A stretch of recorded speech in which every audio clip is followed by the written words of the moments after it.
me, actually, yes. Come on, I mean, take the free ad. I mean, technically, that is the business I'm in now. So, I mean, I hate it. I hate that so much. But you're not wrong. Yeah. So, whew.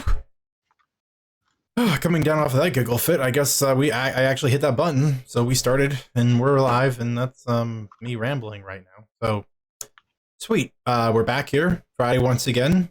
Third episode with the Convergence folks here. And you know what? Just someone tell me what happened last week to save me from myself.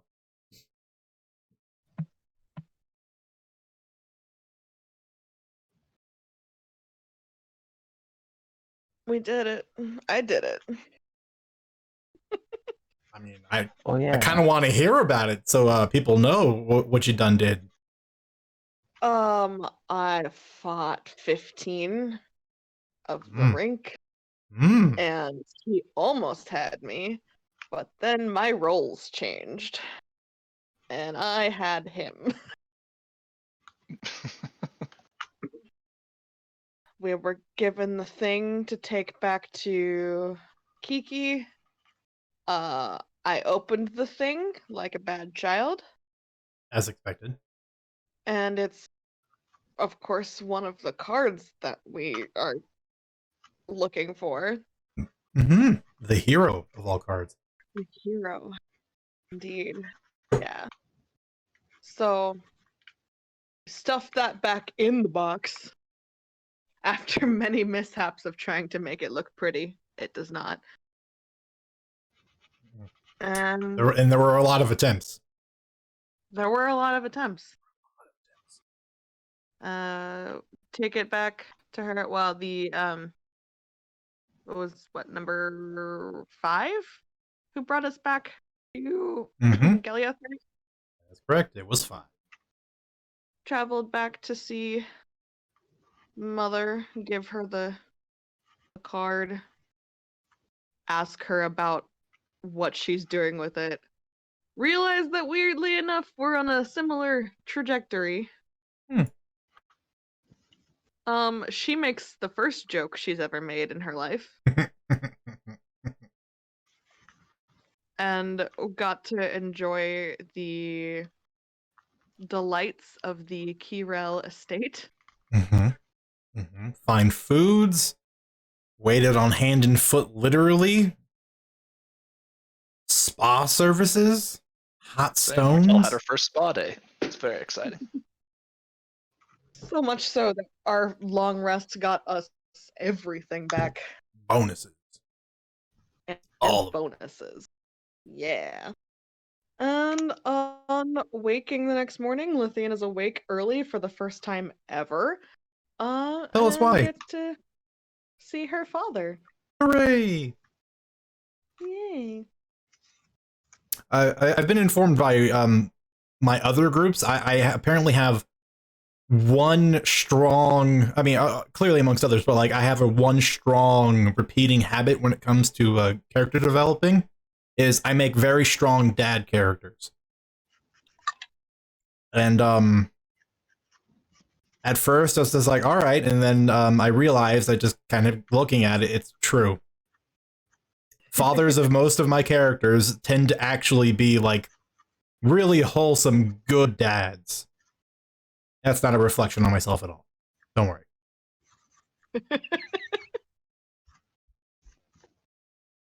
There are no problems here. Everything's fine. I don't think there's anything wrong with having good dads. No. I agree. I think it's an excellent ideal. Not an exercise in therapy at all. Nope, not one bit. These are totally not all the variations of dads I wish I ever had. Well, now I've gone and said it out loud. Now it's just weird. Oh, no, can relate, but with moms. There are really no complaints on my mom's side. My mom's wonderful. Although, okay, so you know, I typically don't get too real, but actually, quick silent moment of silence. The last generation of Meacham dogs just passed away officially yesterday. My mom's 16-year-old Chihuahua, Toby, passed away finally. Finally. Well, I mean, I'm gonna be honest with you. I moved away from my family, didn't visit them for 5 years. When I went to go visit him again, I honestly expected him to be dead by it. Because, I mean, it's fact that smaller dogs have shorter lifespans than average. And I was honestly expecting the little football to kick the bucket. But nah, he stuck it out and actually lived longer than all the other dogs in that generation. I think he's got the record for the oldest dog in my family ever. I thought smaller dogs. Small lived dogs longer. lived way longer than big dogs. Do they? Yeah, like Well, Oh, yeah. Chihuahuas can live over 20 years. Oh, see, I always thought the extremes. I thought really big dogs and really small dogs had shorter lifespans. But maybe I'm just crossing those two lines over unnecessarily. Either way, yeah. So he passed away, and my mom's a bit broken up. But you know, he was a good dude. He was a good little dog. And he will be dearly missed. And I guess on a slightly more exciting note, inadvertently not realizing it, but you know, we've officially adopted Daisy as of several weeks ago, and so that's the start of the new generation of Meacham dogs, and so that's really cool. Because everyone deserves animals in their lives that love them unconditionally. Congratulations. And congratulations. Well then, I guess with all that out of the way, let's pick back up where we left off, which was back at the Kirel estate at the ground floor of the Arcanum, which is this huge, very beautifully decorated, almost cathedral-esque building, where the central doors lead into a single room that has a ceiling that goes all the way up all 4 floors. Just this big, huge, echoing chamber, and in it, this raised dais on this black and white marble stone, with a gold and gem-etched teleportation circle in the center. And in a flash of light, appears another Tafakari elf, well-dressed, carrying with him a large satchel, which he drops onto the pedestal. And he regards his 2 children before him, to which we left off quite literally with Virian marching down to meet Lithian halfway in a what I assume is going to be a very powerful embrace. Yes. Yeah.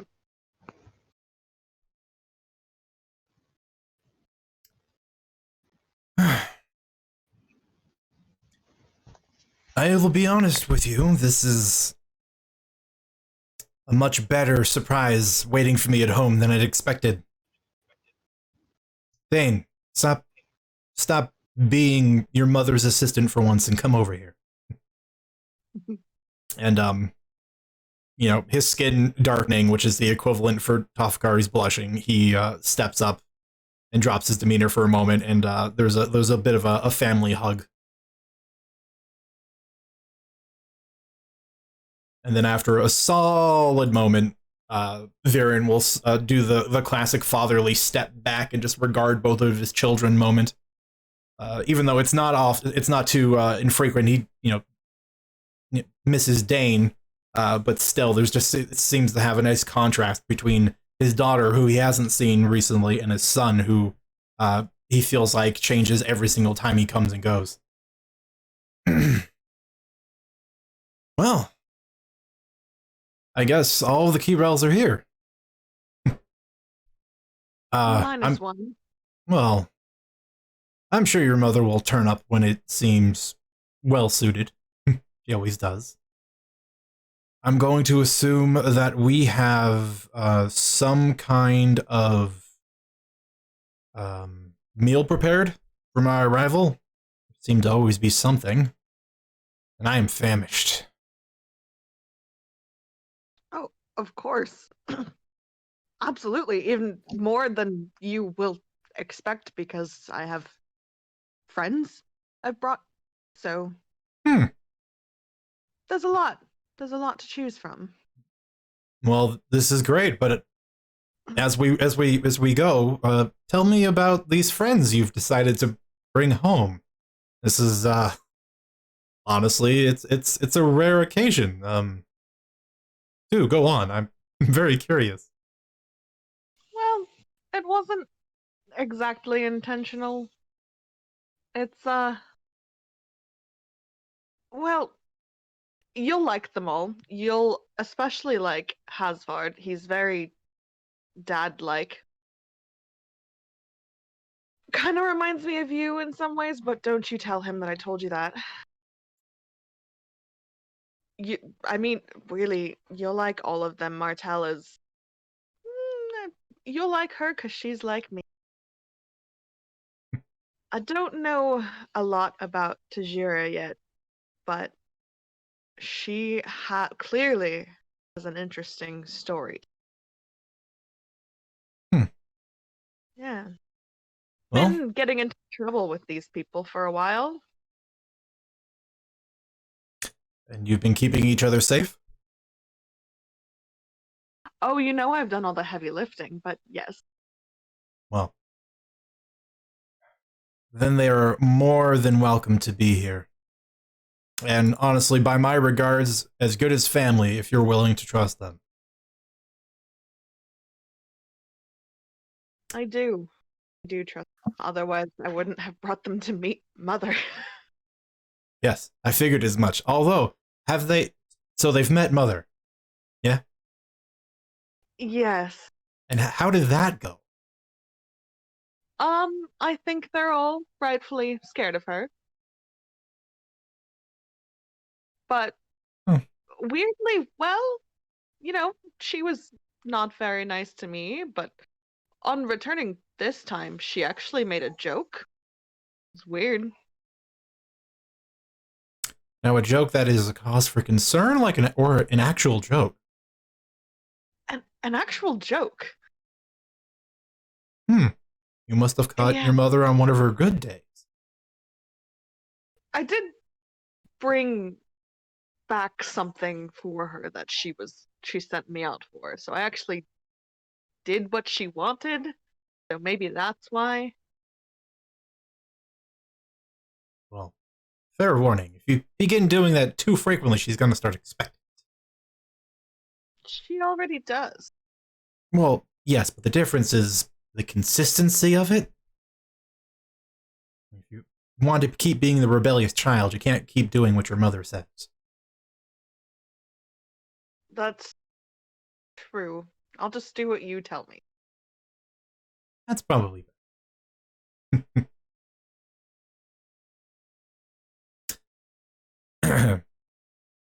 The three of you will begin making your way back, chit-chatting along the concourse, not taking any magical influence to return, but instead taking your time and catching up.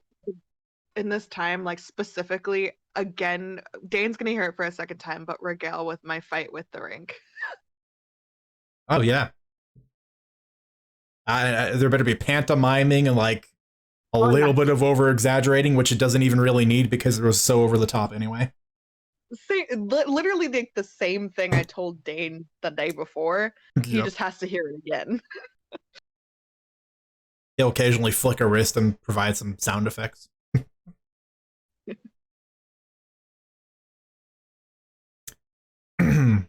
You'll arrive back to the main estate grounds, to the living quarters, where the smells of the meal are wafting through the large open doors. All of the servants that are currently attending have lined up and are there to greet you and your father, and they do so with a respectful bow, of which, no matter how long he's been here and a part of his family, he's never been overly comfortable with the formality, but realizes it's just part of how it has to be, so he respects the fact that they have to.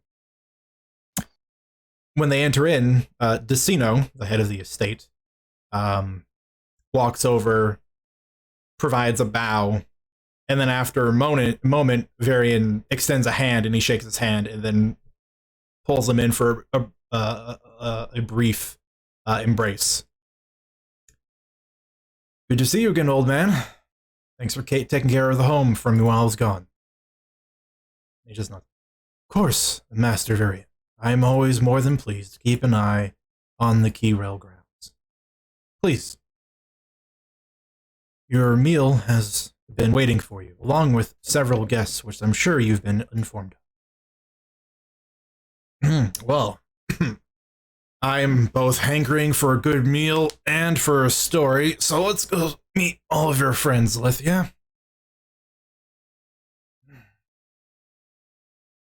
All right. You're in for a treat. Well, I'm sure in contrast to your mother, it'll be a delight. And coming around the corner, all of you who have been sat at the table waiting, you will see, following in with Dane and Lithian, another Tafakari. Obviously much more mature than they are. Long white hair, that's pulled back and then tied off about halfway down his back, where it continues to fall a little further.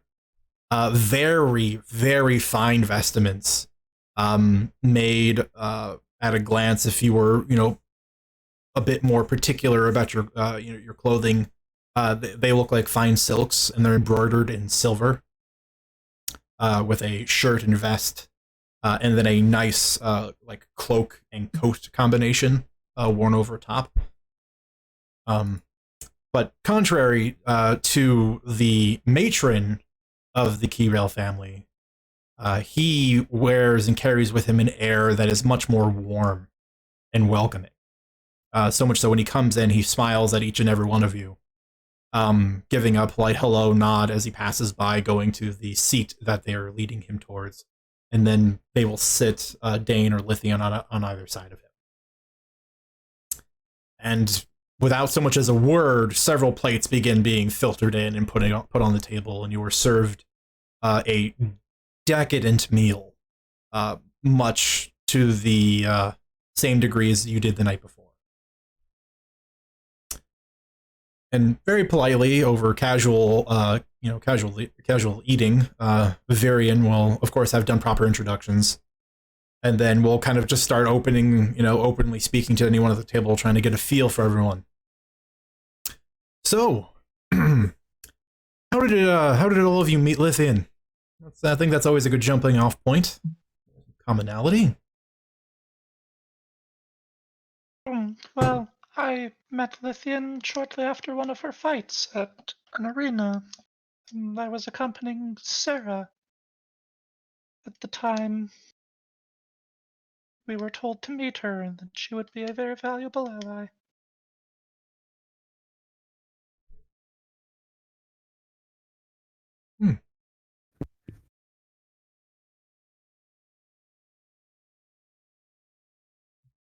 When everyone I actually showed up at the same time.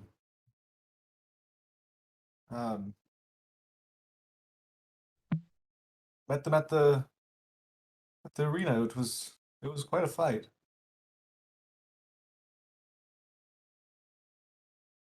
you lead me to believe that you all met Lithian at one of her fight clubs. Is that what you're telling me?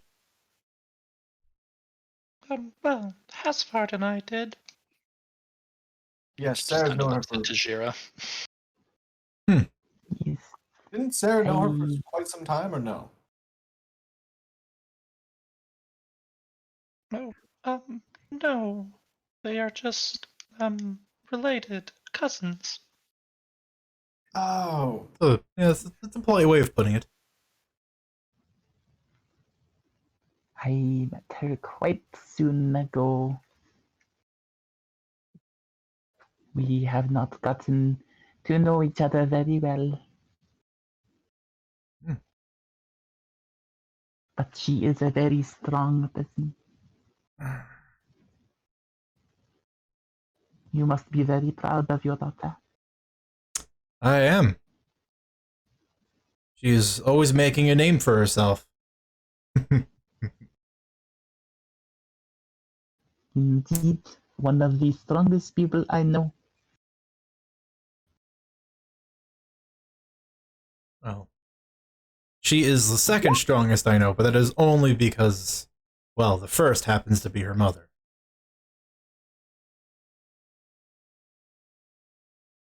And to be fair, with that first fight where I met Martel and Osvard, Aldebaran was asking for it. Oh,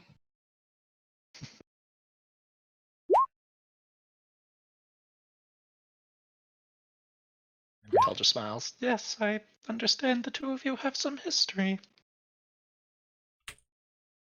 yeah, he likes to fight me to, I guess, challenge his masculinity. I don't know. I don't get it. Yes, some men are like that. They enjoy being, dominated.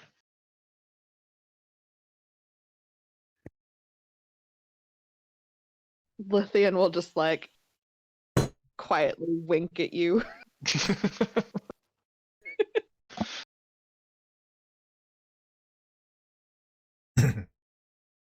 Viren leans towards the side of the table Hasbard is on, but very obviously because there's such a large table, like there's no subtlety to it. Do they do this all the time, where they have these secret little conversations between the two of them in front of everybody? And then he winks at Hasbard. You just get used to it.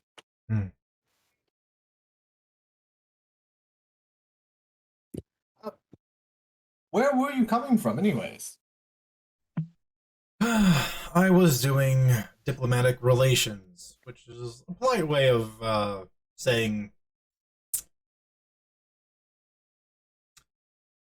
negotiating with less than savory individuals trying to prevent an unnecessary loss of life. Well, that's a worthwhile pastime to have. Well, yeah, I agree, and I'm usually responsible for it. You've seen all the women in this household so far. De-escalation is not something they're very good at. However, it's worth noting this one's actually, if my understanding on the matter is correct, very close to all of you, this was in particular meeting with the Knight Commanders Council in Albion. Hasvard's face falls a little bit. Just wait for him to continue. It's quite tense, honestly. A lot of very powerful men, all with different goals, all pulling at each other's chains, trying to hang the other, realizing that they'll never succeed unless they all hang themselves. It's honestly very uncomfortable. And of course, all of them couldn't be present. So I was only getting part of the matter, most of which now has to be relayed to the individual most tied to the scenario. Knight Commander Rothchester. Yeah, I'm basically trying to do everything in my power to stop an all-out war, if only because, well, between you and me, we're mostly biding time so we can start the war off without losing anybody abruptly. Because it's coming either way. Varian looks a little sad, kind of just like making that statement, which is so obvious that all the work he's going to do doesn't matter. It's just going to end up becoming a bloody conflict anyway. Time still saves lives. Well, yes. It's just not easy work. But Albion's in a terrible place. And the Knight Commanders, I don't know if they meant to do this or if they were trying to sow a few seeds to make us question some of our choices. They're going to be, and I'll be honest with you, I don't know how they're doing it yet, but they're going to be separating the capital from the rest of the country, making it an island to escape the plague. Which, admittedly, fascinating, but at the same time, they're abandoning the country on a whole, and anyone that's left there is most certainly going to die, and that is bad. That's terrible. Tends to be the Albira way, unfortunately.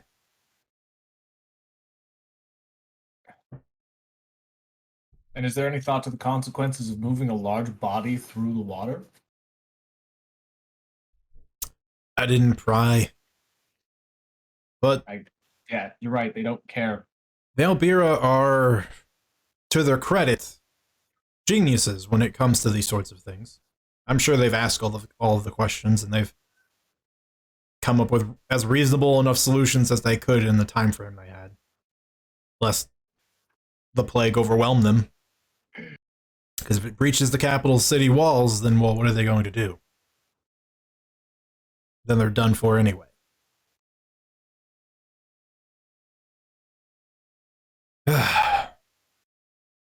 Yeah, so that's where I was. Unfortunately, nowhere near as interesting or as fun as I would like my job to be most of the time. But, well, when your wife asks you to do something really important, you just go do it. I hear that. Especially given that, well, all the various families and individuals that work for us, contrary to what we do care for them very deeply, and so we're trying to keep them out of harm's way. And, well,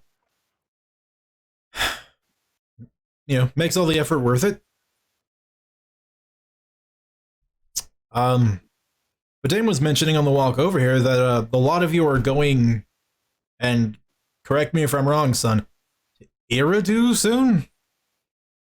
What is up in that wasteland that you're going there?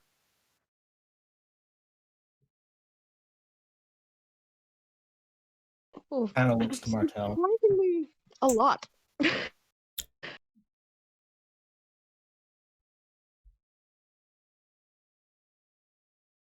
Do you know why Mother sent me to the rink?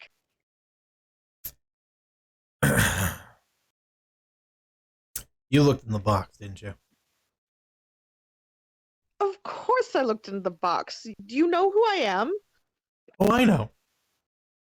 I just had to verify that you did so we can both understand what we're both talking about but not saying out loud. Well, there's another one of those up there. Oh. A very obscure place to go delving for. How would you even learn about that? Just look at Martel. Martel just smiles. We have sources, the same as anyone. Dame is looking In incredulously across the table. Yeah, it's like Martel just kind of smiles. In fact, Dane was instrumental in helping us to locate that particular one. Yes, this is true. They still won't tell me where the exact all the items came from, but it's still fascinating to see. I'll talk to you about it later, Father, when we have a moment. No, that's fine, that's fine. Well, I've heard... No, I haven't heard anything about that place. But offhandedly, there have been a couple of people that have mentioned there are a lot of ancient cities buried under the snow there. Might be good for some sightseeing at the very least. Like Creation War stuff. There have been few people that's ever seen anything like that in this day and age anymore. Oh yes, it is a very exciting proposition. I'm sure many people would love to get a chance to study the ruins in that northern area. Dane puts his fork down and just has a moment of... Great stories. Although, in my recent studies to prepare them for this trip, many people have been eager to go there, but so very few ever return. Not to be a particular downer in that subject matter, but the last group that I managed to read about was actually a dragon cult. I think they were going hoping to find remains of an old dragon to revive. They never made it back. Probably for the better. Um, I am slightly apprehensive about the fact that we're going somewhere so innately magical with no real ability to see. But There's something wrong with your eyes? it doesn't make Magic. magic glow. Wish they did. That'd be neat. there's also apparently a second half to my axe Hmm. that's up there somewhere. Another one. So, Well, that's a very fine weapon. If there's a matching pair, you should definitely go find it. Dane just kind of goes, "Yeah, you can say that again." hopefully we'll have some time, but you know how time is these days. Filled with many, many things to do.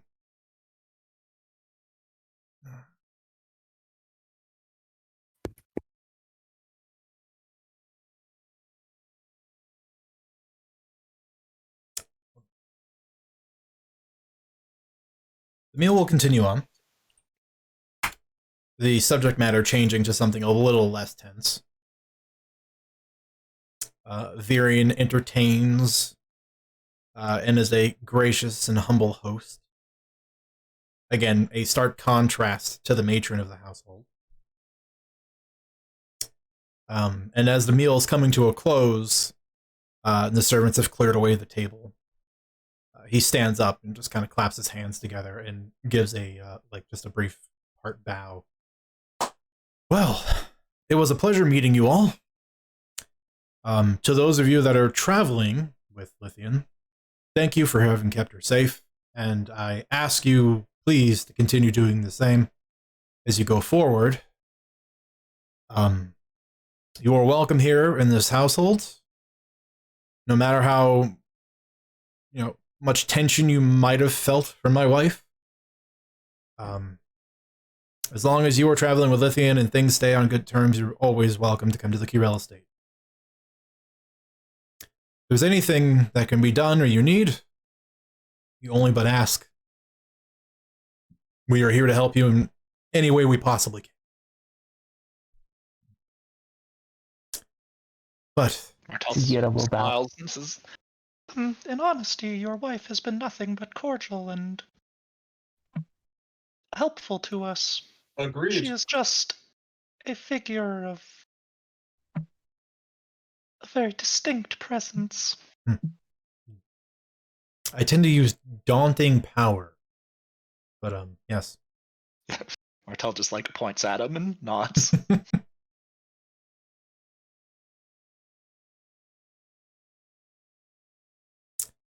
Well, either way, if none of you have any further need of me, I'm going to retire and go get some rest. I've had an exhausting last few days.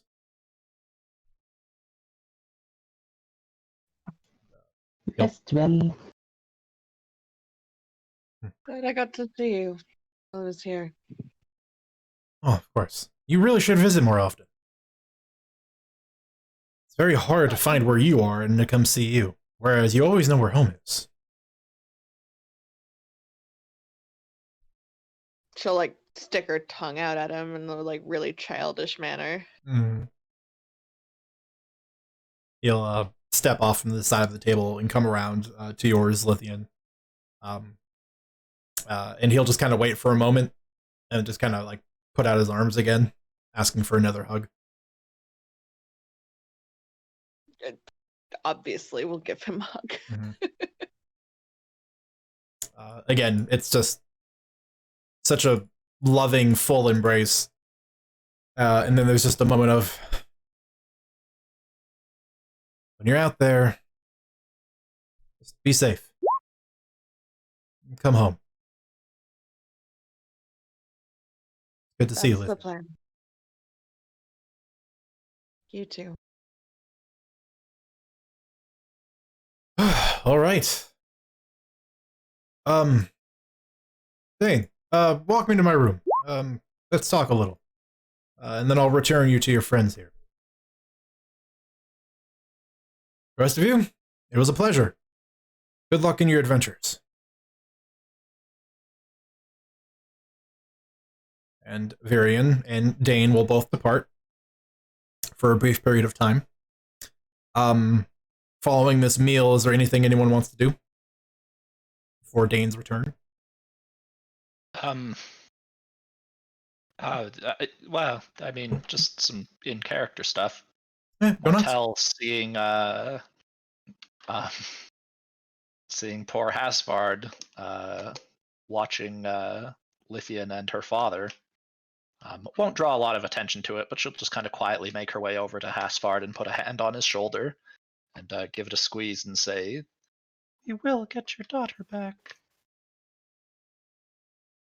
and a gentle and reassuring smile and say, Not all of Albira is against you. I appreciate that. It's just hard not being able to know what's going on.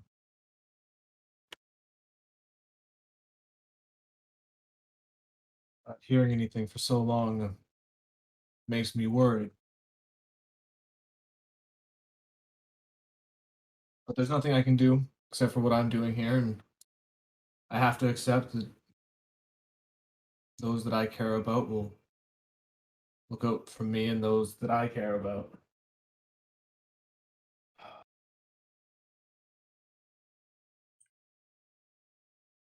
It's just hard, Bartel.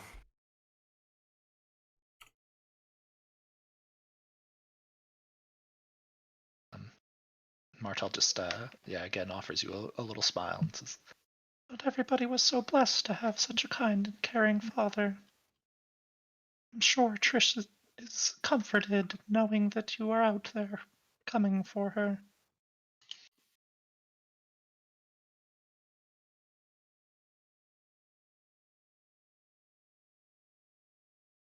And Hasvard kind of quiets down at that. Yeah.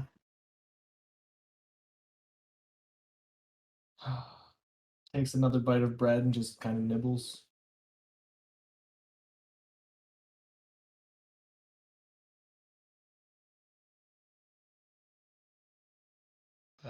yeah, and Martel will leave Hasvard and just go to Lithian, or Lithian's still here. It was Dane that left. Mm-hmm.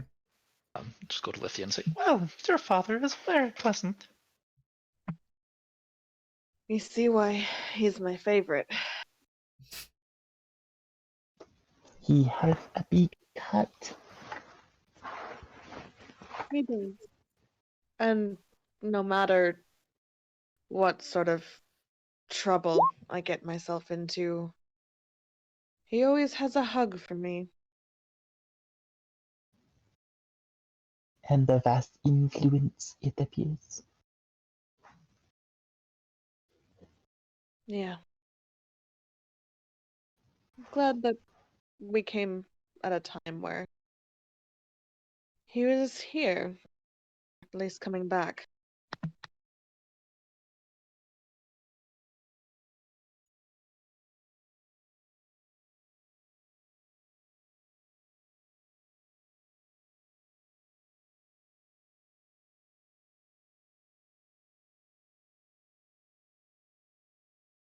yeah, she's like, Well, I do hate to rush things along, but I should go pick up my shoes. We do still Oh, have things we need to do. yes. Right.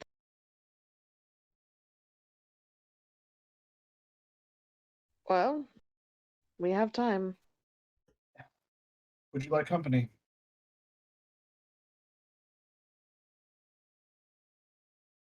Anybody who would like to come along is welcome.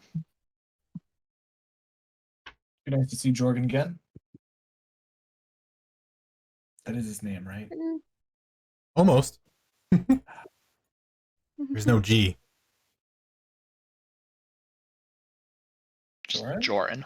Yeah. Jorn. Thank you. Yeah. I suppose I should say goodbye. Just Yes, Jordan did tell me that you tend to come and go without many goodbyes. At least I come back. Oh.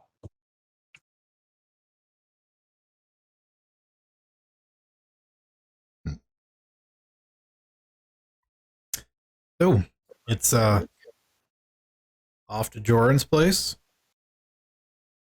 That's what Martel's doing. Sounds like a shoe day. Like, we all should get mountain shoes anyways. Not mountain shoes, sorry, snowshoes.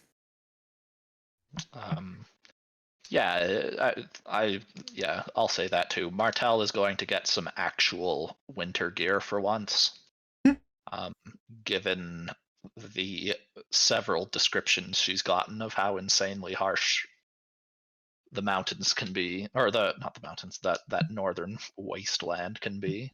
Mm-hmm. And having experienced, although not feeling the cold, feeling her body freezing, Martel has decided that perhaps it is too cold there, even for her. So she'll get some winter gear, and she'll also pick up her shoes from Jorn. Okay. All right, so we're gonna do a little bit of shopping. Yeah. I'm okay with. So let's make the first stop Joran's. We'll hop on over down to the Soulmate.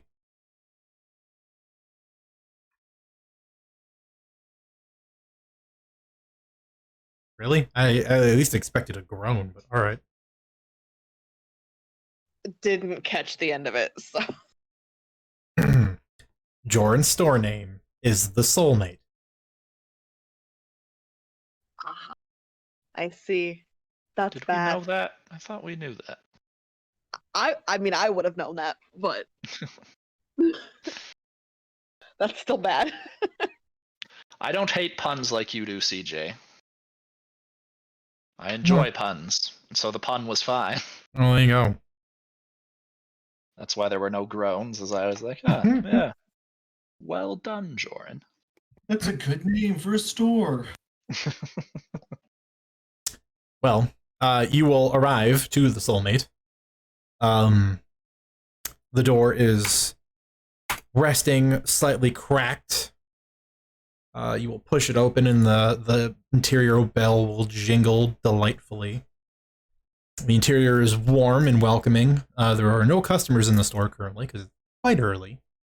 But still just opened up.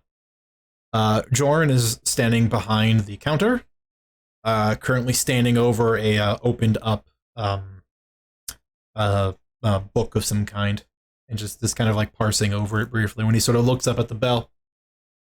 Ooh, welcome, fine customers. And what can I do for you today? How may I help you find your soulmate? That wasn't funny the first time. No, it doesn't have to be for you. Slays other people every time. And you originally didn't even intend to do it that. And then someone laughed at that terrible joke, and I knew it was going to get me sales. Here we are. It is a wonderful joke. I will write it down. This one gets it.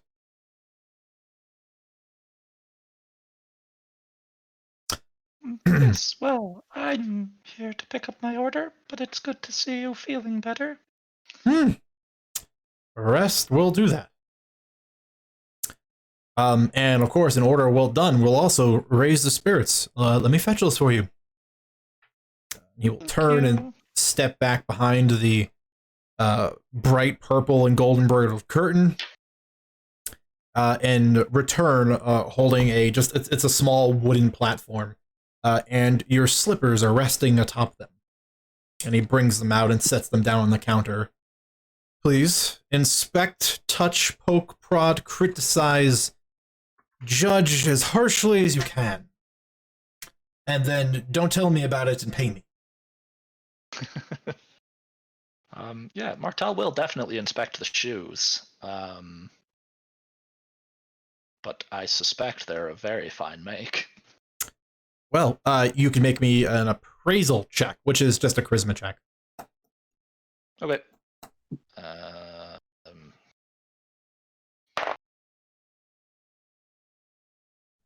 Um, not great. 11.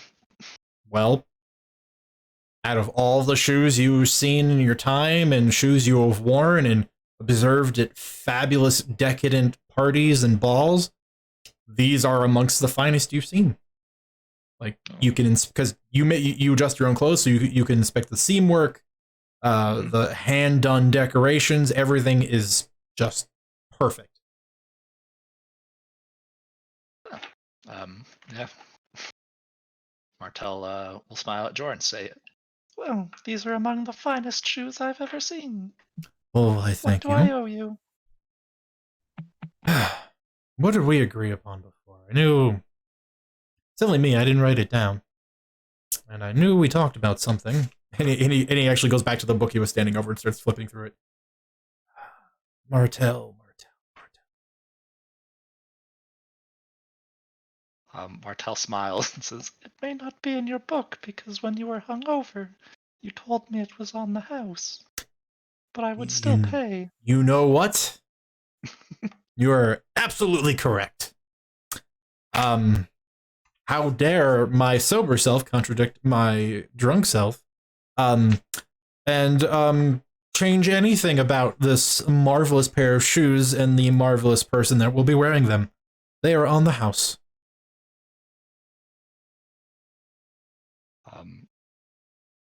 I mean, Martel will give him a kiss on the cheek.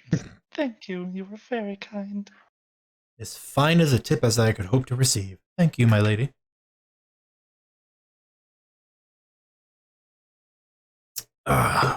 Anyone else? Gonna interest anyone else in a very fine pair of shoes? Wouldn't have anything? like snowshoes. No, Yeah. no, we're not that kind of store, my friend.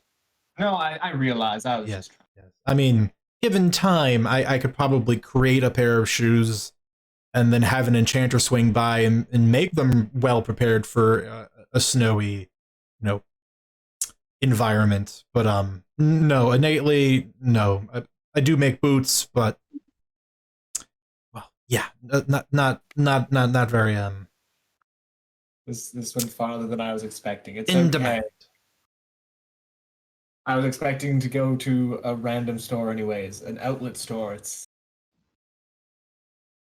expectation, I'm sorry. What? No water walk enchanted boots?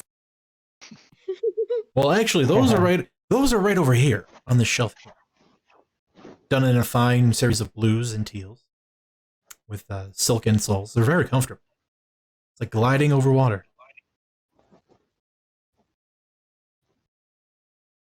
They're on sale, you know. Well, how much are they? 750 gold pieces.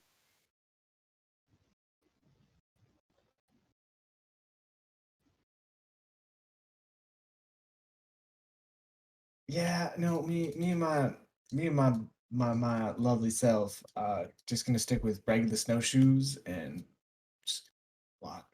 Thanks, Jordan. Walk away. Sure. Do you want them, Hasford? Yeah, If you want them, I can get them for you. I don't feel like I actually need them. They do kind of clash with his aesthetic a little. Yeah. Also, I think that, Hasvard up and down. No more than all the rest of his outfits. Well, he's very. Yeah, that's fair. that's semi-insulting. Martel smiles. You have a unique style, Hasford. That's Yeah, less insulting, and I'll accept it more. Yes, the secondhand store is in the other district. Yeah. Tavira looks a little confused. What is wrong with his outfit? It looks perfectly fine. Also, the whole water walking thing is probably for someone that isn't as light on their feet as me or say Martel. Are you saying you're light enough on your feet to be able to walk on water? No. Oh, jeez. Then I don't see how any of that has anything to do with the. On snow. Well, no, I wasn't talking about snow. I was literally just talking about walking on water. No, I know. And actually, if in a weird enough scenario, even lava. Granted, the shoes will be fine. You'll probably burn to death, but that's not my. The shoes don't burn in lava?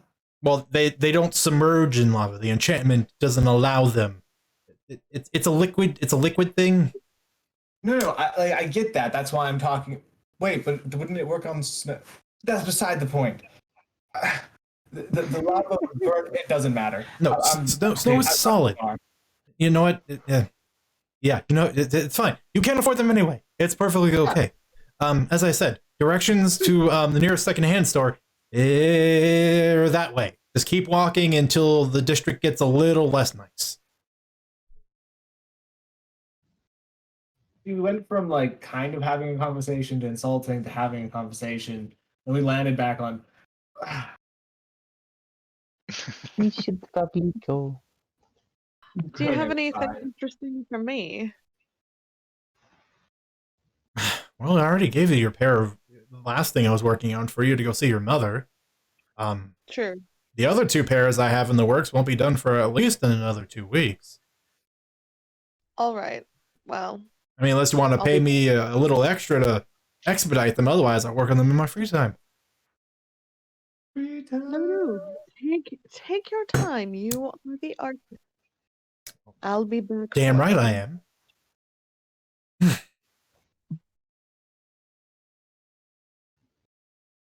Okay, well, good luck going wherever you are. Apparently there's snow and hopefully no lava. And yeah, hope to see you again sometime soon. You know, when I have more boots for you. Deal. Good. It's good to see you. As always, a pleasure. A pleasure. Martel, let me know how the how these fine shoes do for you in the future. Come back and let me know. Yeah, Martel's still kind of like looking at them in the mirror, and she's like, Well, I'm getting a lot of positive reactions still, so I will let you know. It was lovely meeting you, Joran. Yes, you too as well, Martel, and all of you, for as many conversations as we've had.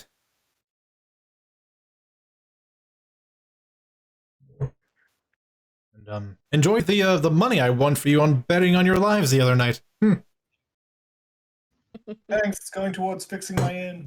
Oh, is that why you can't afford shoes? Nice. Okay, I understand now. Martel just smiles and says, It's going towards something significantly more fun. For me, at least. Goodbye. and we'll head out. Adios, everybody. Safe travels. Goodbye. Zero just ducks out. And the next stop. Assuming there's some general gooding that needs to be done. Yeah, I need actual winter clothes. I already have winter clothes. And I suppose probably like a tent or something. Yeah, Zero will need at least winter clothes. But she's going to try to talk to Martel. Just, what is wrong with his outfit? I do not understand. Oh, well, And as we kind of walk to the next door, Martel will talk about contrasting colors and complementary accessories and when to have something you want to stand out and how to make that happen versus things that you want to conceal. And we'll just make it generally clear that Hasvard is wearing an outfit that each individual item seems to clash with every other item in the outfit. Whether intentional or not, Hasvard has an outfit of paradoxical nature. Zero will get a little self-conscious and kind of look at her. Is this fine? I don't know. What does it look like? She's wearing that dark hood kind of thing with the hood down at the moment, and just black leather pants. Well, not leather. I'm thinking some kind of a cotton material, just so that she can walk freely. She likes to run a little bit, so generally all black. Wearing what? And Joggy bottoms? well, the cloak comes down to like knee length kind of thing. So, kind of a bluish purple cloak with black clothes. Yes. Yes. Then Martell say, Well, it is a little plain, but nothing contrasts. And if you are not trying to stand out in the crowd, it's a perfect choice. I do not like to stand out. Martell just smiles at you. Then it is a perfect choice. With her newfound information, she'll be quiet and start observing other people, trying to figure out if their outfits are okay.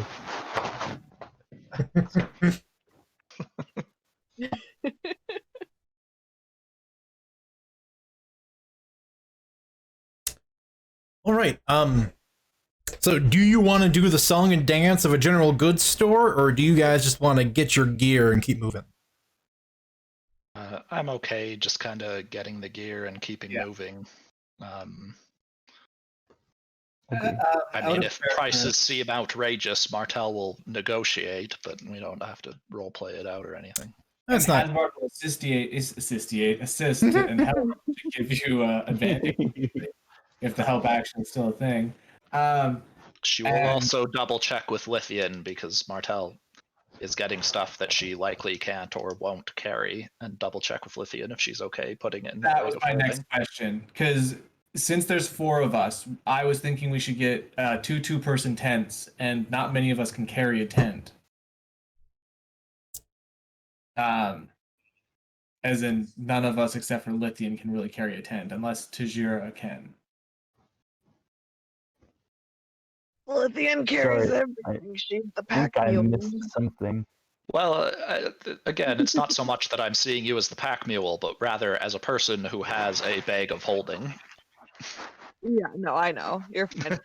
And you happen to be the person carrying that bag of holding. Yeah. Now that you guys officially have one, use it. Yeah. Yeah.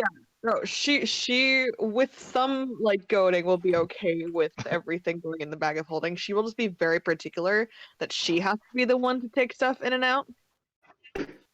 Oh yeah, no, but, that's fine. In which case, also extra rations. Sorry. That would be smart. I do need winter clothes, but I want to clarify that I want like fancy, excessive winter clothes that still look pretty. Okay, so you'll have to go to another, location. Like you're going to go to the store in, the 10th district for it. Versus, I think everyone else, you guys will probably just hop a carriage, go back to the first one, and go to Stars, where Martella has quite a good rapport. Yes, and they will absolutely going to Stars. And they will hook you up. Cool.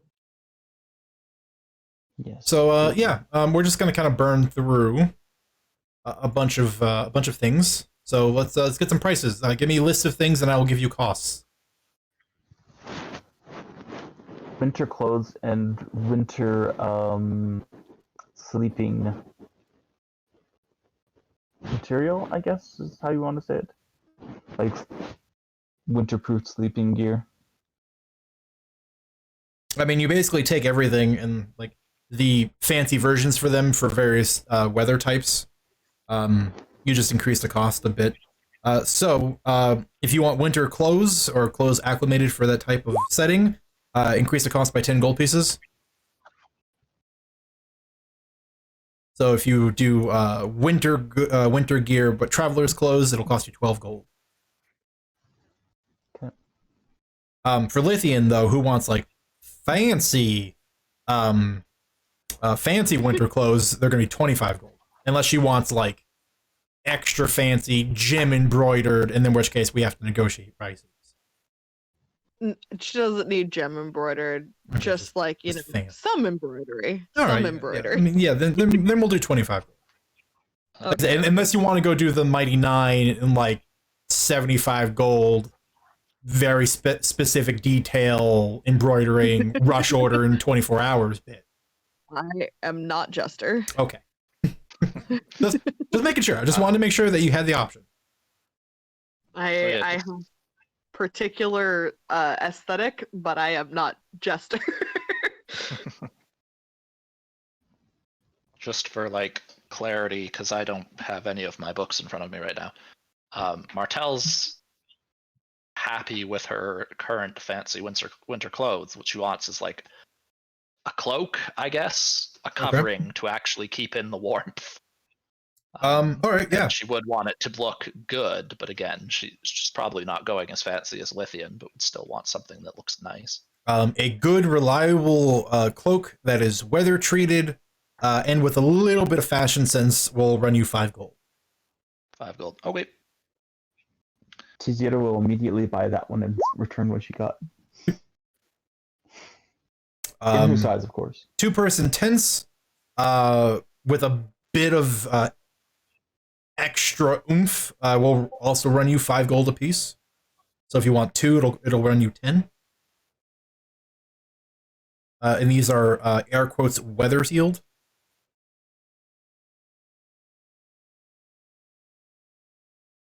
Or because you went to stars, and like I said, we don't have to do the pump, but you went to stars, so there's a ton of options here.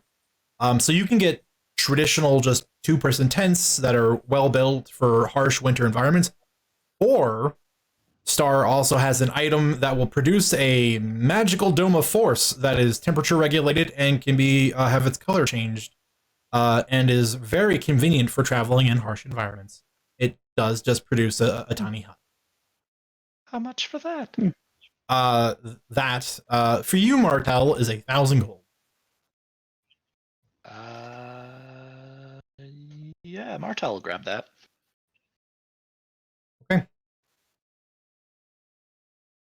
We did just win big, as was reminded by our good friend Jorn. Mm-hmm. Should we still get the 10? I have a tiny hut, is what I will call it. Yeah. It's called.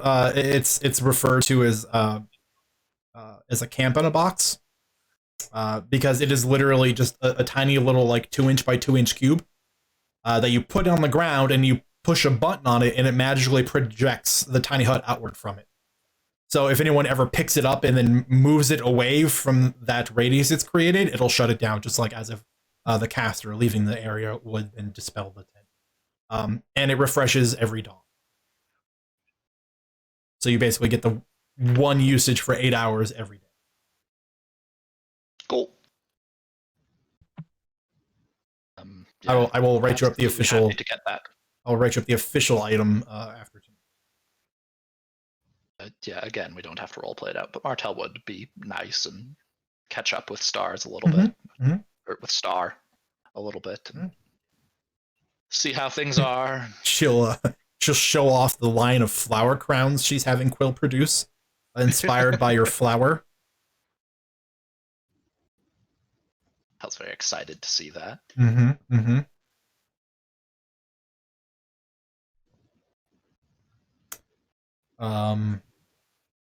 So yeah, any other goods? I see Hasvar trying to push for some ration purchases. Yeah, for those that need it. Because I know Martel doesn't need it. I was going to say, it's not something Martel would think of, so other people would have to spearhead that.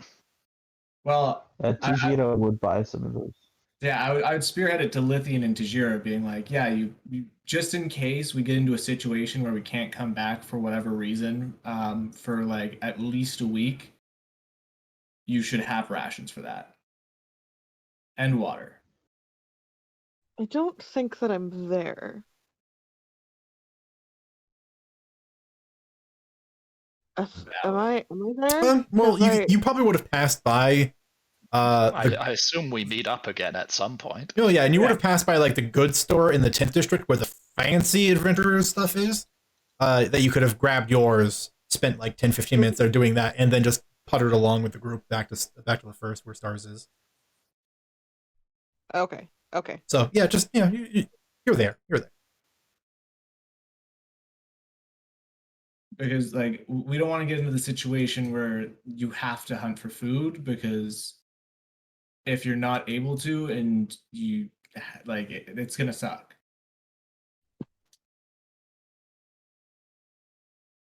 And Yeah. this is just emergency precaution.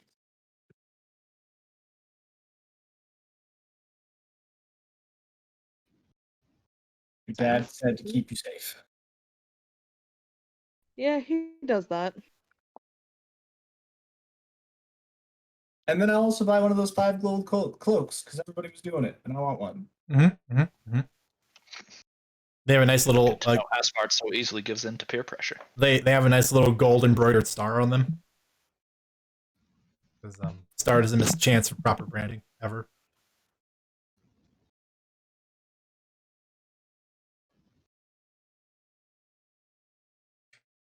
So food. How much do you want? A day's worth of rations are 5 silver.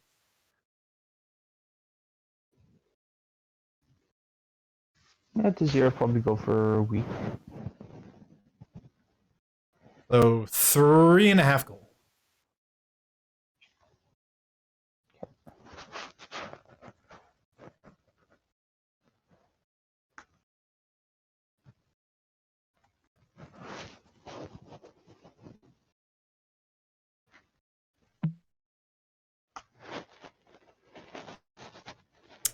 Okay.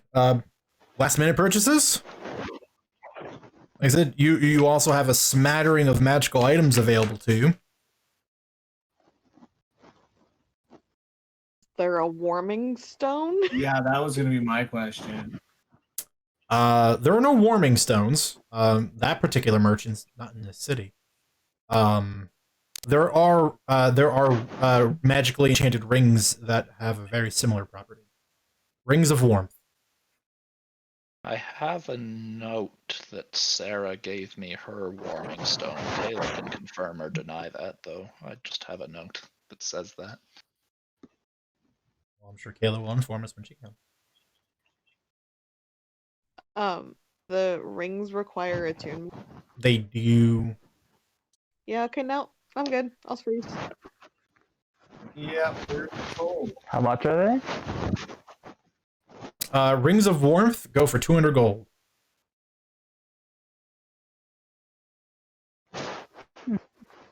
Tijira will buy one. Okay. And then healing potions. I have a whole huge smattering of those. How many do you want? How strong do you need them to be? I would like. Did you got any like air quotes value packs? As in, like you get this many of this and this many of that, and it's this amount. I was hoping for like a few either level 2s, level 3s, and level 1s. Ah, the Adventurer Starter Kit. Yes, absolutely.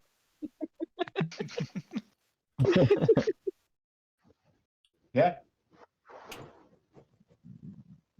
So, if you come over here to these fine shelves, I will show you what we have in stock.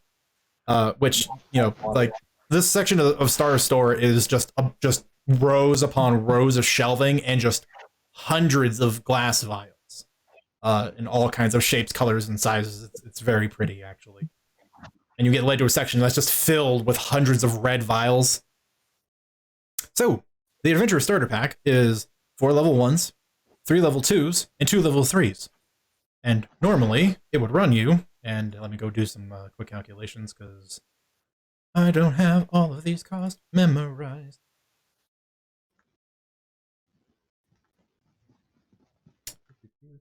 Yeah,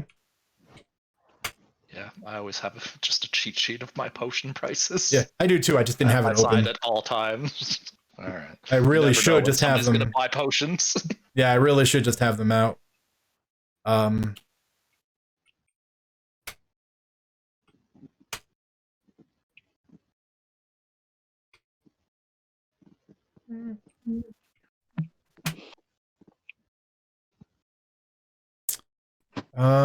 Basic math is so fun to do.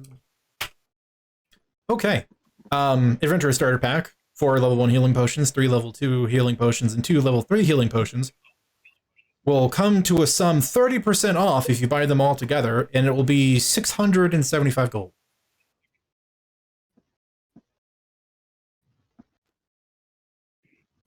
I can cover half of that.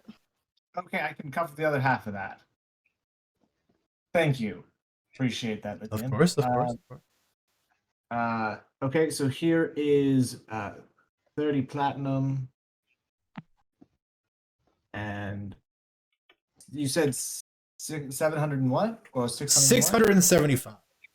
So, Okay, however so you guys need to divvy that up. I've already given you 300, and here's a 70. So I just paid 370. If you don't mind paying the 300, I would really appreciate that. And 5. 305. But yeah. You thought Star was going to let you walk away with that 5 gold. I got Star's a the sweetheart, but we're already getting good discounts. 30% Got the off. 5. Okay. Can I interest any of you in and hear me out, an 8th level healing potion? Only one How we have in much? stock. I need a price on that. 1,600 gold pieces.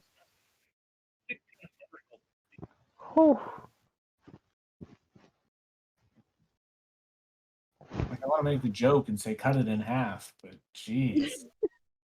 What is an 8th level? Just 8d6 plus 8 times the drinker's con mod. It's big. it's big. It's big. Yeah. Like, for instance, for you, Lithian, it's 8d6 plus 40. High-level healing potions are nothing to turn a nose up at. They're very powerful.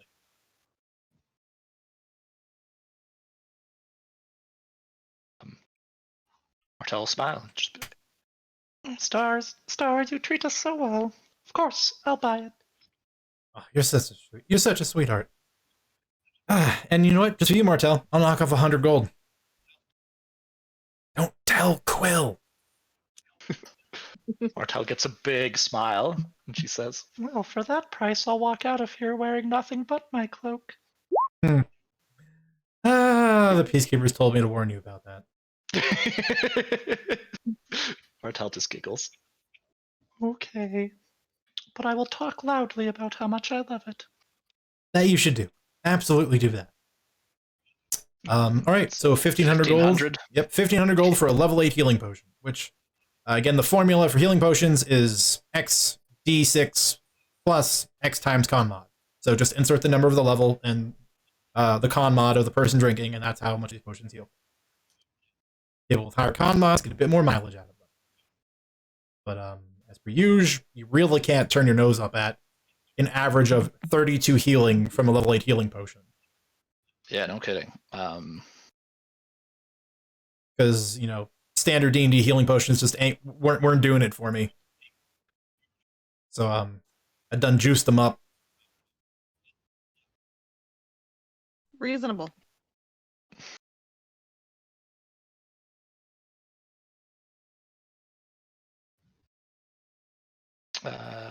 Yeah.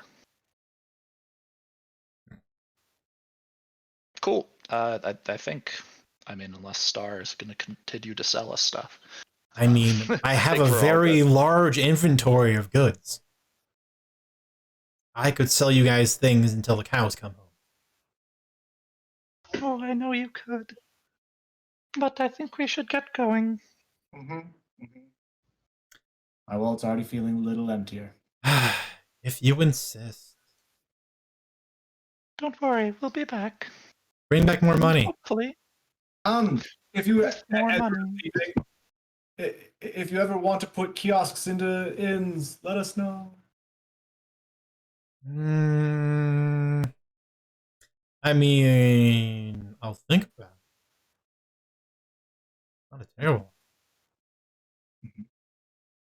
Just how about a magical box that dispenses potions? You just insert coins and it spits out the coin. And so it spits out the potion. And we get 10%? The percentage is negotiable. Okay. Mm-hmm. Okay, I have to go talk to Quill. You guys, okay, yeah, you're right. I'm done. I'm done selling stuff for you. Nice seeing you, Martel. The rest of you, don't die. Bye. And she just like scurries off behind the back. Quill, I have a great idea. It was a joint idea.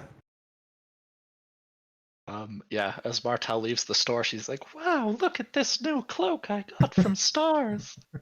It's so beautiful and feels amazing on my skin. Isn't it going to be so warm? Oh. I just love how it makes my skin glow. It almost hides my terrible fashion choices. Staring blatantly at Martel on that one just for a giggle.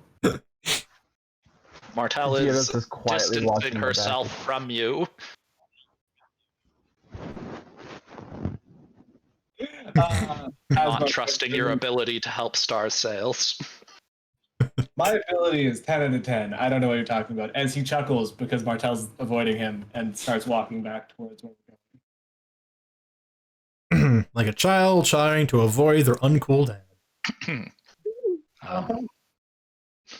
For whatever it's worth, it's 34 persuasion check. Wow. I want in on this. You guys get down the block and you realize there are just people going into Star's store already. I only got 23. Still pretty good. Yeah. Martel's really selling it again. It's going all out. All right. She's not quite as nude as she was, but she's really pushing the line. There's a pair of peacekeepers on the other side of the street that are following and just watching you, Martel. Like they're giving you the look like if we see any articles of clothing come off, Missy. They're just giving you the stare down.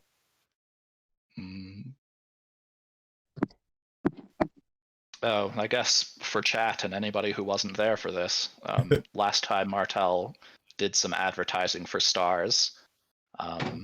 One of the times she went out to advertise, she was in her underwear and remarked that she felt very comfortable with the protection that the items were giving her. And it worked. But then the police came along and went, Missy can't be doing And then, she got arrested for a little bit. Public indecency, it's a thing. It is a thing. Not in every district. Just keep that in mind. Completely legal in other districts.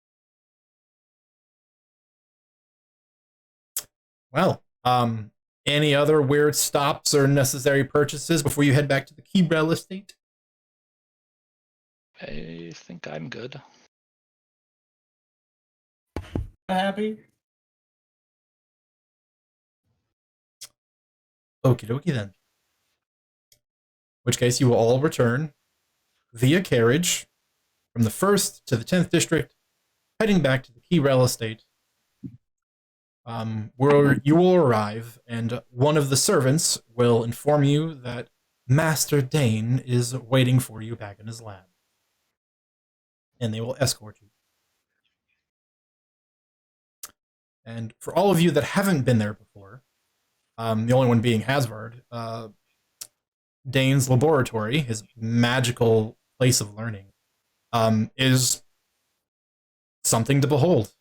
It's largely just a huge, perfectly shaped cube of a room that goes up for 40 feet and then finally hits a ceiling. It's almost all smooth stone with a couple of rugs along some walkways where some tables are, where you can clearly just tell are just covered in books and tomes. On the left side, there's a huge table that is just littered with alchemical equipment. with some things just kind of hissing and sputtering away with a couple of light flames. And over top of them are just shelves upon shelves upon shelves of ingredients and reagents in various forms of storage. And a quick glance, there's just all kinds of things that are just kind of weird, along with a jar full of eyeballs that are actually still looking around the room, being amongst them. On the further wall, there's a very similar display, except all stone shelves, and there are just tons of magical components and items and what look like various experiments and things that Dane is working on. And there's roughly about 200 at a glance over the various shelves that are here. And then on the far side, there's a small hearth in the corner with a single chair and a small standing table, and then it's all books, floor to ceiling. He has a small little round raised pedestal in the center of the room, which clearly has a teleportation circle etched into it. And he is currently standing on a round stone platform that's floating about 15 feet up in the air, and he's currently putting some books back on the shelf. When you come in, the servant bows very politely and exits the lab. Dane makes his way down very slowly on this levitating platform, where it lands back into the stone face and sort of melts back in like it weren't even there. Oh, good. Welcome back. I figured, while you were all off preparing, I would do some preparation of my own to inform you as to where you'll be going, what sort of things you might be facing, along with, additionally for Lithian, if you have the free time, the secondary location, I believe, the other half of her Deofact weapon to be.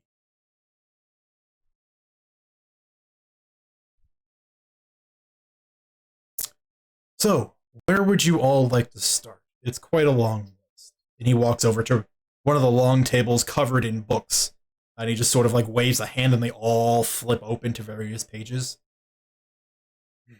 Do you want to review some of the available cities for teleportation that I'll be sending you to, so you know who you're dealing with there in terms of the citizenry, or do you want to hear more about the primordial runes that you're very likely to be delving into to be looking for the aforementioned card and then Deofact?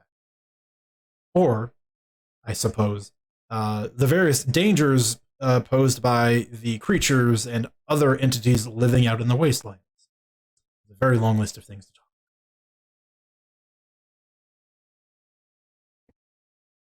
Well, I personally believe that knowledge is power and that preparation always helps. I would like to hear of all of this.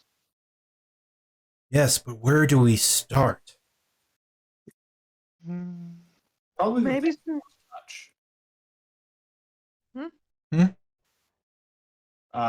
The glyphs, the symbols that you've been researching, to hear if there's anything that we shouldn't be touching. Okay, so we're gonna go and talk about the Lost City first then. Sure. So, and he walks over to like 75% of the way down this huge 30-foot long table.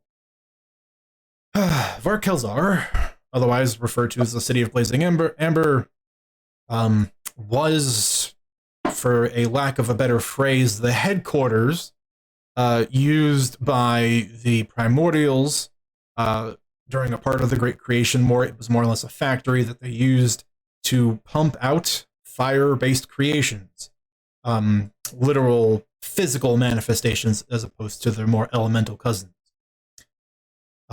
Later on, during the Ruination, Eridu is a place where the primordial dragons sieged and laid waste to, killing millions of the people that were living there at the time, and each respective dragon took over one of the aforementioned cities, Varkelzar belonging to Kalur, the red fire primordial dragon.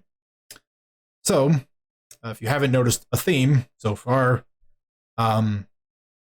it's heavily based around the fire primordial god, and then later embellished a bit more by Kalur himself when he was using it as a fortress and a lair. So, a couple of things worth noting. I did mention a dragon cult before. this was the reports from one of the cities that there were a group of cultists seeking remains or remnants of a red dragon, and so they had gone to Varkelzar. They were seeking assistance from a guide to lead them there. They eventually left on their own, and they haven't been seen since. So there could be cultists living in the city still, and perhaps have a red dragon reanimated with them. Keep that in mind. But as to Hasvar's point, the city is more or less a giant magical production factory. Made physical primordial soldiers and automatons. Some of it, most of it's completely defunct. It hasn't been maintained in thousands of years. So, well, presumably, haven't been. I don't know. Take everything with a grain of salt, I suppose. It hasn't been touched for a long time, so a lot of it is probably a bit faulty, and magic over enough time when it is not maintained begins to fade. Basically, where you find a place that is a segment where things have been produced previously, anything that looks like it will carry latent magic with it, steer clear of it. It could be unstable, and unless you have an arcane specialist amongst you, which you currently do not, it could be incredibly dangerous. So do not attempt to play with it, alter it, use it to your advantage, unless you're desperate. Thank you for the advice. Yes, I suppose it's also worth mentioning, much to its name, the City of Blazing Amber, it is made from, well, amber, unsurprisingly, in a type of fire-burnished steel that is from the elemental plane of fire. It is incredibly durable and resilient and constantly warm. Outside of the city, you will find immense ice flows that constantly melt due to the city's presence. But it is also underneath powered by a dormant volcano. So you will at some point or another encounter molten rock. So I would suggest erring on the side of caution if you end up delving or digging anywhere.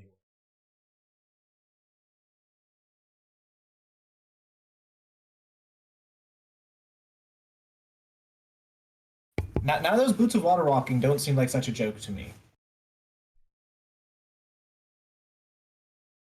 Oh,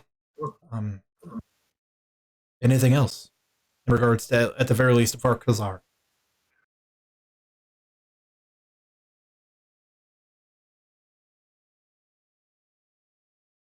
No, I think I'm good.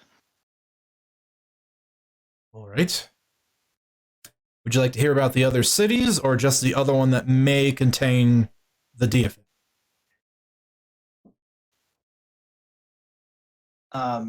And any in between, just so that we know, so we don't run into them. And he walks over to another part of the table where there's a large unfurled map. So the good news and the bad news is Vark Kelzar, given that it was housed and taken over by Kalur, it is at one of the most centermost points in Iridu, and he'll point to on the map the continent, and it's at the largest, thickest part of the continent. It is almost near the pole. So it's as far as you have to go for almost any other city. However, where the Diafact is, if information is to be accurate, and my guessing is close to right, which it usually is, it should be in Kalmarsa, which is all the way west. And Cormarin is between it. So if you cut a straight line, you would get there much faster. However, Cormarin is probably one of, and this should really say something given the region, it's probably one of the most dangerous lost cities on the continent, if only because it is the one that has completely lost control of itself and is the reason why many researchers believe Iridu is a frozen wasteland. Its primordial title goes by the Crystalline Conflux. It was where they produced the water and ice primordial soldiers for the war. And its power has been rampant, and thus Iridu is a frozen wasteland. Granted, if you'd like to go delving and find out if that's true or not, that would be fascinating. However, that's not where you want to be. you want to go to Kelmarsa, which is further west from there.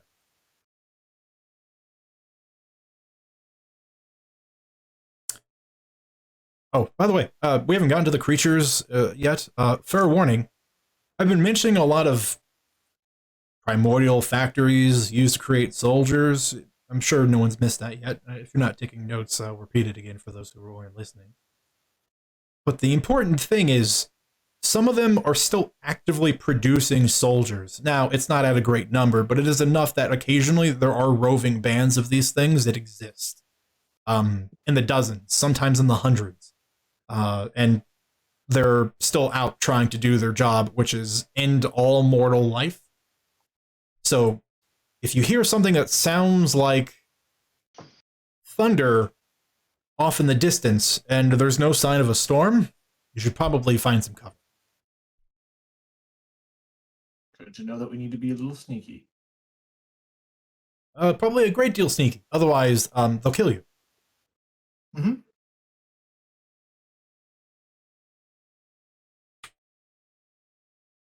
Well, now that we've got these fancy healing potions, we'll be fine. Well, that's probably a fine purchase. Unless any of you die. Not talk about that. Yeah. So what about like bullets and whatnot? Is that Excuse me? not what those things that like swim through the snow and the earth are called? The land sharks, yes, bullets. Well, there's absolutely an Arctic variant that thrives up in Eridu. And this is the part that should perhaps, again, further continue to escalate exactly how dangerous this place is, which is they live on the southern side of the continent. Because if they try to exist further north, closer to the cities, the bands of roving primordials would kill them utterly. So most normal wildlife has all migrated south just for the sake of survival, even if it is not an ideal situation for them. Granted, the last couple thousand years, they've probably done well to adapt.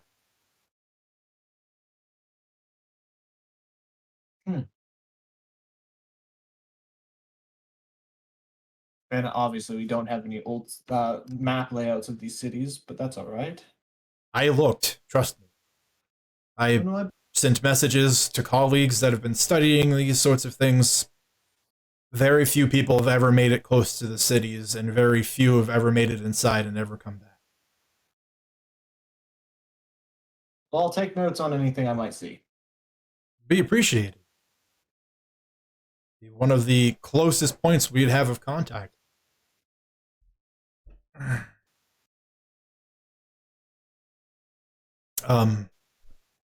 But yes, that being said, the other half of your weapon, Lithian, is in Kelmarsa.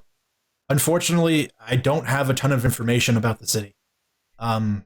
Just that the person that was doing research discovered references to it being there. That's about as much as we know. I wasn't able to dig up anything of value in terms of the city itself.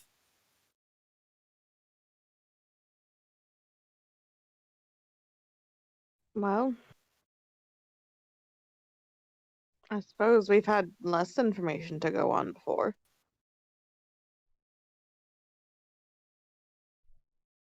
Oh. Just think about it this way. You will be on the forefront of discoveries if you survive. Thanks. Hmm. Well, so that's what we have on the Lost Cities. I have some other notes on the other ones, but I suspect you won't really be making any casual visitations of them. In which case, there are four major cities that have since been built and thrived on Eridu, which are all built on the southern coast of the continent. There's Miraga, Jakad, Nulis, and Nabra. They are built on the foundation of the old primordial technology that was originally established there millennia ago. They are all interconnected via a system I wish I could very much spend time studying. But they more or less have teleportation circles powered by ancient primordial machines that allow transportation between the cities instantaneously. It's ruled by a governing council, and each city has an elected representative that represents each city at the meetings. They're all very... what's a polite way of putting it? Determined to survive. Obstinate. Well, with the exception of Ardian, the others are, again, a little rough around the edges. But they have thousands of people to care for in a place that doesn't really wish for them to survive. So they have to take survival as the first and utmost priority. So it's understandable. Mm-hmm. They're very strong in their own right, and they're very talented leaders. And they do take good care of the cities, which is saying something given that it is difficult where they are.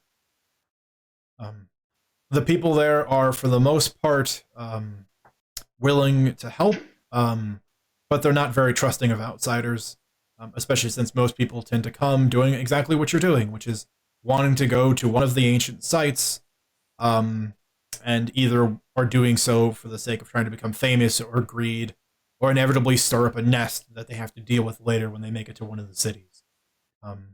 But they do have guides that know the ways very well, so if you would need help trying to find your way to the Varkelzar, you could probably hire one, but they are expensive. And I am not talking about hiring a guide to take you through a tour of, the Galliath countryside. I am talking about through dangerous, primordial infested wasteland. So if you have a couple of thousand gold, you're going to need it for one of the guides.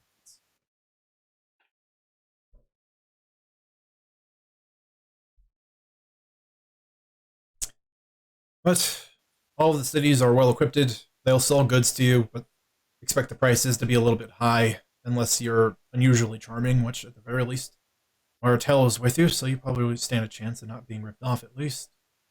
They're pretty strict about law. Don't break any of the rules. Don't piss anyone off. Don't start any fights you don't need to. You'll be well off. And really, don't pick a fight with any of the aforementioned council leaders. They are not only good leaders, but they are very formidable fighters as well. Most people spend most of their lives defending the cities that they live in. So a lot of people, if they don't take kindly to you, they're probably going to throw you out via force. Make friends, not enemies. It's always the plan. So rarely does it work. That doesn't bode well for you.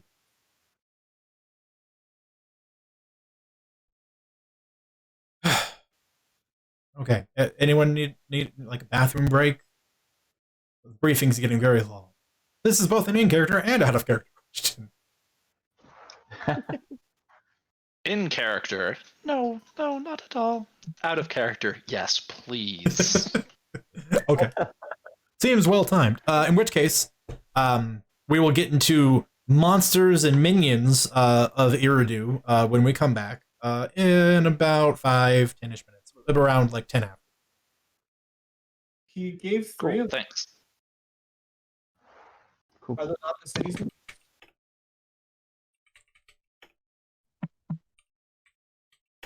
Or are those the people? Or are those the dragons' names? I thought those were the cities' names. So the first three were the names of the lost cities, which there are 4, but we just didn't talk about the 4th one. And then the 4 city names for those inhabited by the mortals that live on the coast. Thank you. On the southern coast. Yep.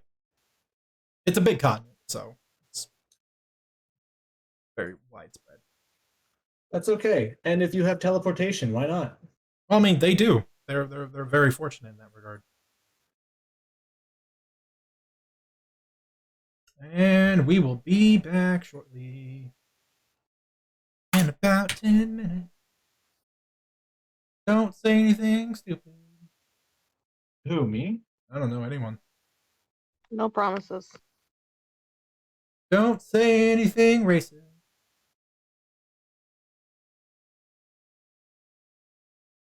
Stupid's fine. Racism is not. Where did that one come from? Just forewarning. I don't know. Some people, like, you've heard enough news scandals where perfectly acceptable people decide to randomly just become completely racist in a moment where they thought people couldn't hear or see them. I'm just saying. Just don't be that person. Is that a thing? People shouldn't do that. Absolutely. Yeah. Kidding me? Where have you been in the last 20 years of the internet? It's been a thing. It's been a real thing. Anyway, break. It's amazing what being semi-anonymous on the internet will do to people's filters about how they really feel about things.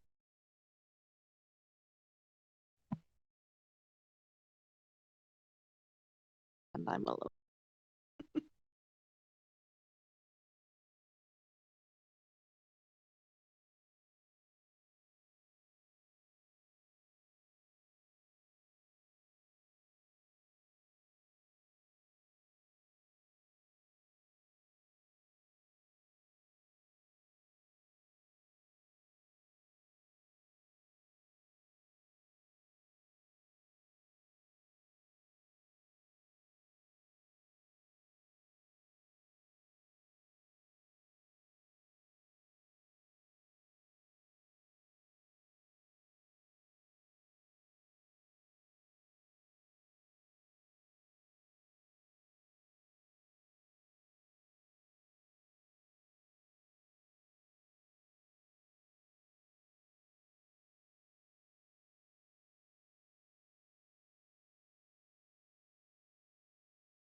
All right, I'm back.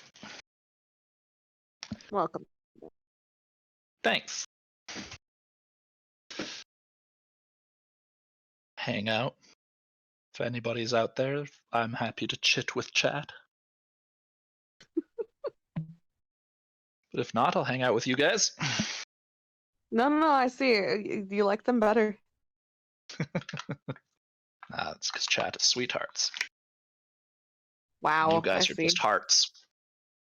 I don't know how I feel about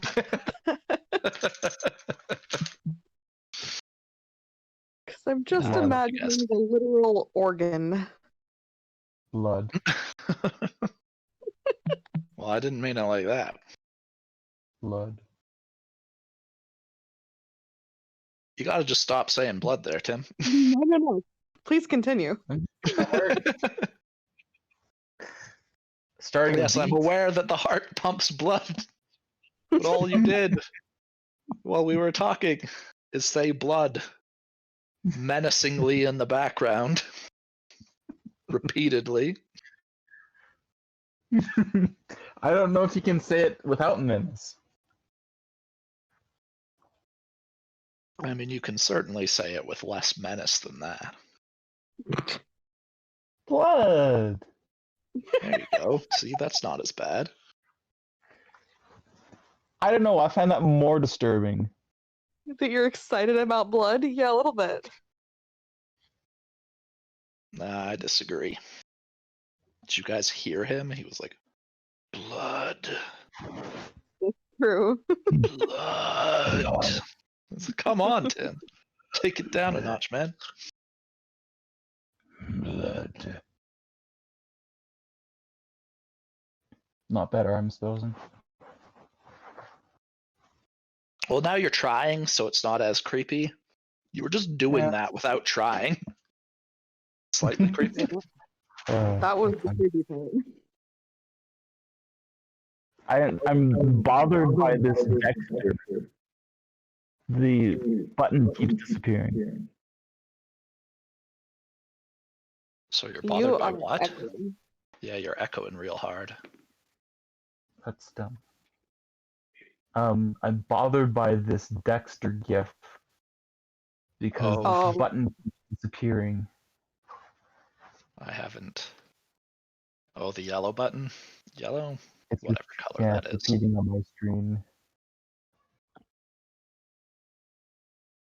Well, He uses knobs like that.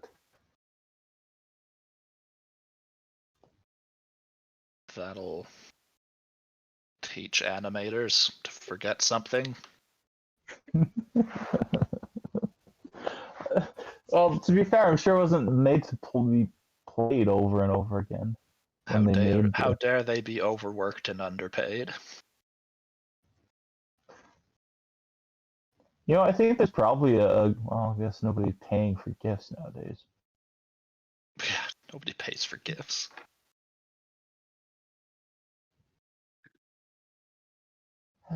Someone creative could find some really cool methods of doing things. Is there? I know some webcomics have GIFs. They've always kind of disturbed me though when you're reading a just a regular webcomic that most of the images don't move and you come across one that does. And then, yeah, suddenly an image is moving. Yeah. Are we just calling out Homestuck here, or I'm not Which? familiar with it. oh, okay, yeah, no, don't go down the Homestuck rabbit hole. Don't, for your own sanity. Don't ever. Okay. You're not helping my curiosity. It's at this point in my life, very cringy to look back on. I if you're interested, like curious, I would say read the blurb on the Wikipedia page, but do yourself a favor and don't read the comic. Okay. Huh. Curious. Homestuck? Mm-hmm. All one word.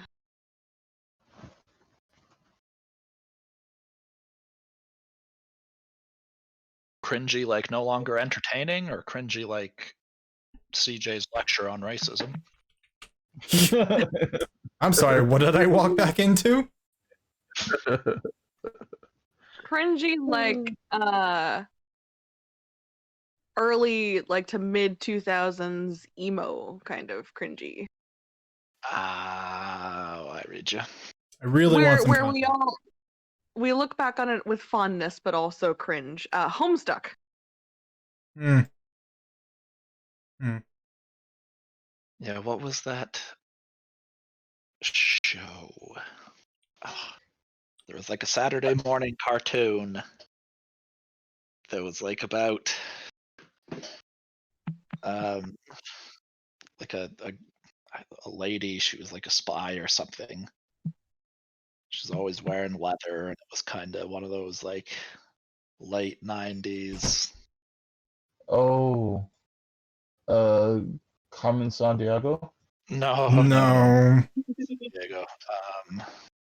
She matches your description almost perfectly. I like Carmen Sandiego wasn't always decked out in leather. Carmen Sandiego didn't wear leather. Yeah. If I was talking about Carmen Sandiego, I would have been like that lady that's all in red with the big hat. Yep. And the trench coat. Steals historical items. We don't know where she is ever. For some reason, know I where thought she was is. in leather. What was it called? I can't remember what that I show don't was know. called. Like woman but spy not in much of leather Netflix. doesn't like it. It's too vague for me to get any details. Cartoon in the 90s. No, I know.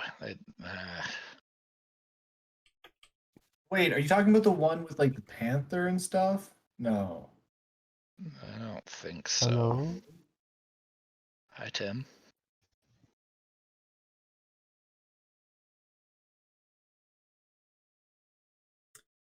I got nothing for you, man. I just sometimes pretend like I know a lot of cartoons from the 90s, because I do, but I'm drawing a blank.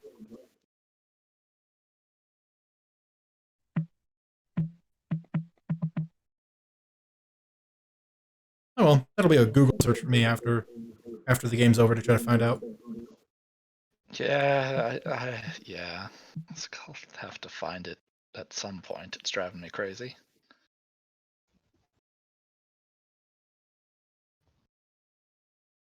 Well, you have to post it in the group so that everybody else can see what you're talking about.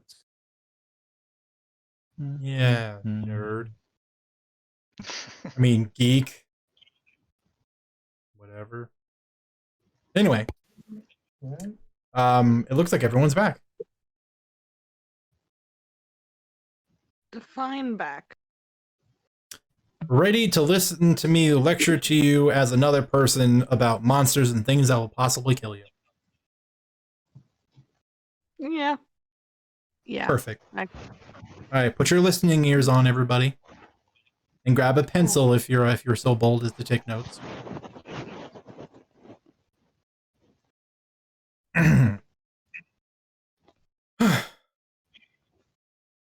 All right.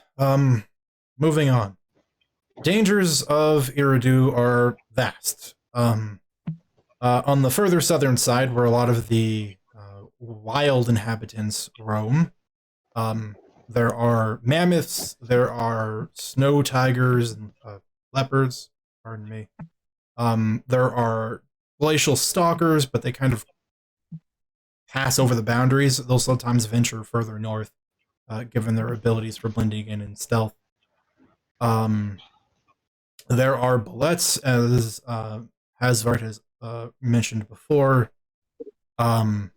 There are, and perhaps, again, also unfazed by the change, but still worth considering given they like to hunt for living flesh to consume, not things made of earth and primordial elements. There are purple worms, large, heavily armored creatures that swallow things like mammoths whole. So I would suggest being very careful. Tremors tend to be the best warning to look out for.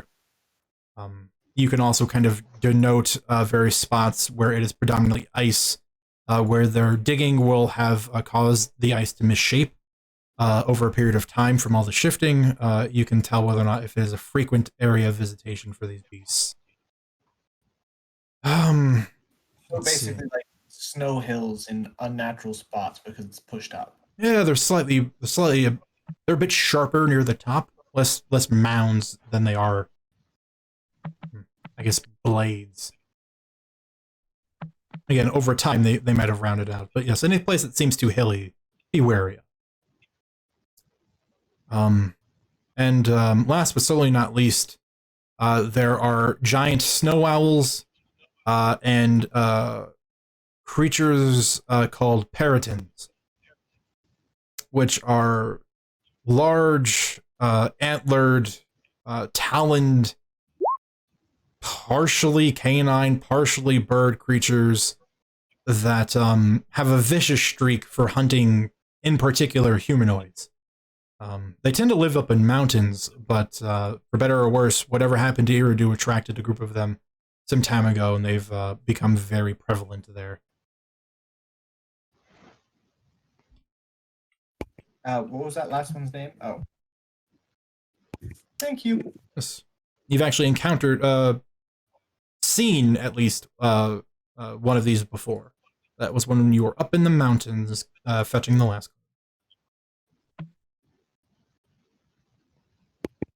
That's no bueno. Yep.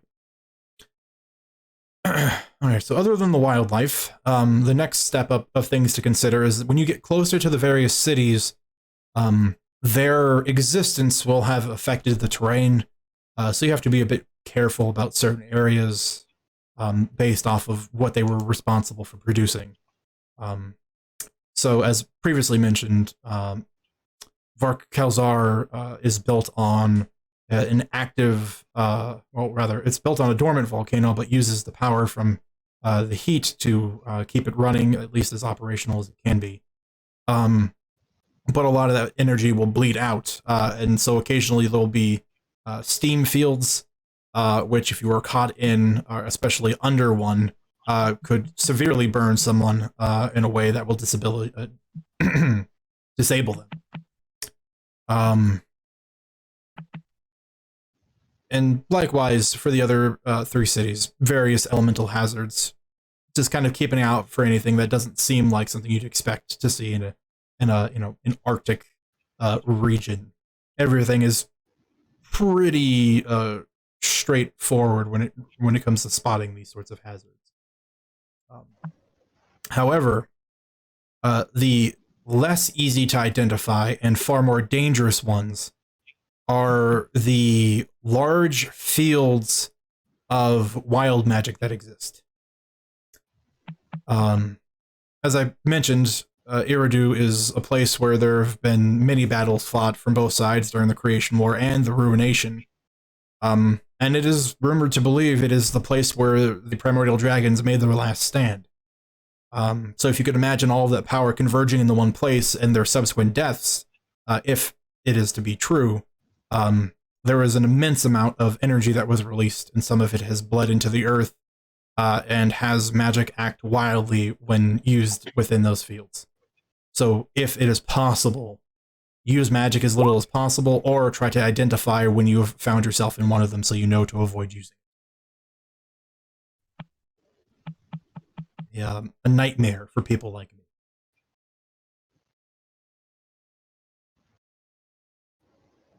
Crossing over that hazard, moving on to the various primordial creatures that will exist. Really quick question. Yes. Do those also happen to affect magic items? Because if those interfere with that as well, then we could be in trouble. The enchantments should be anchored to the items themselves, so it won't stop them from being magical. So, for instance, if you have a weapon enchanted, so it never dulls, it won't be affected. However, if you have an item that has a spell anchored to it, and you use the item to cast a spell, it will still be under the effects of the wild magic. So, and does this wild magic have a history of activating randomly? Because if it does that not also mean that it would activate closer to, say, like with lightning, something that is closer to the, like, its type? Like, it will hit metal before it will hit wood?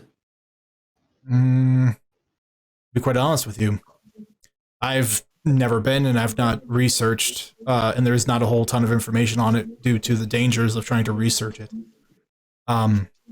Take for granted that because of its nature and its name, that you can never reliably have any certainty with it. Thank you, Captain. Of course. Now, actually, onto the point Hasbard was actually asking about. While there are segments of wild magic, there are likewise places of anti-magic. The phenomenon hasn't been explained. Again, many theories surrounding it. But what it is exactly what it sounds like. If you were to enter these areas, magic of any kind will cease to work. And this will include any items you are carrying on, along with spells and the like. Identifying these places will be a bit more difficult, but will be just as dangerous as the places of wild magic, in case you find yourself caught off guard. Items will return to normal once you've exited the field, yes.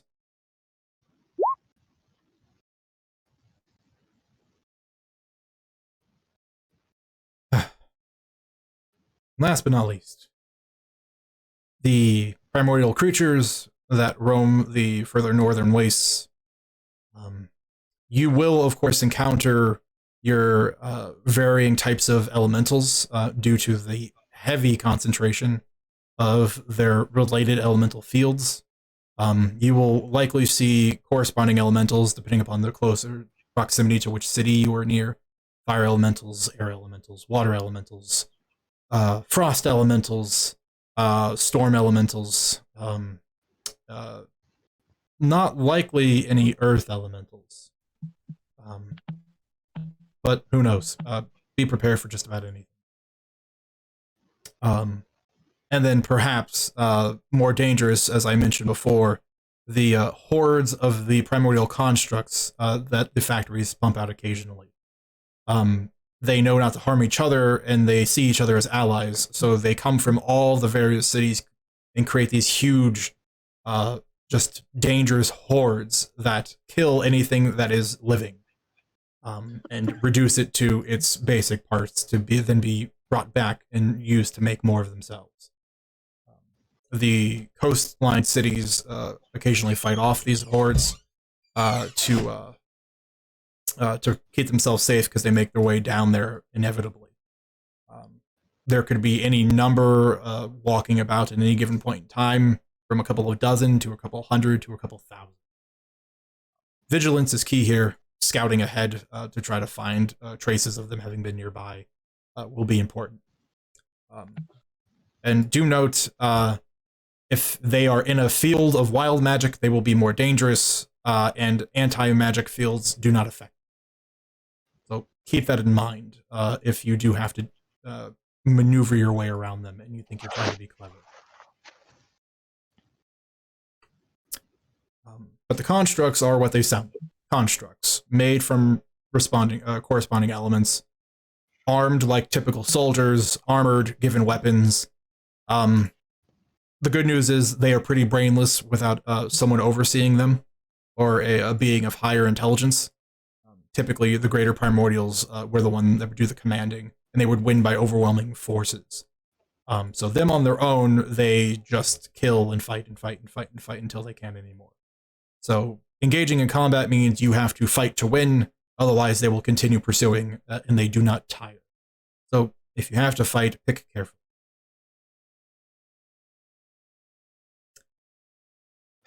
Dane puts his hands on his hips and kind of looks at all the gigantic spread of stuff and goes, at this point, I'm just taking questions. Otherwise, this is more or less the culmination of what my research for the last couple of days has gotten me.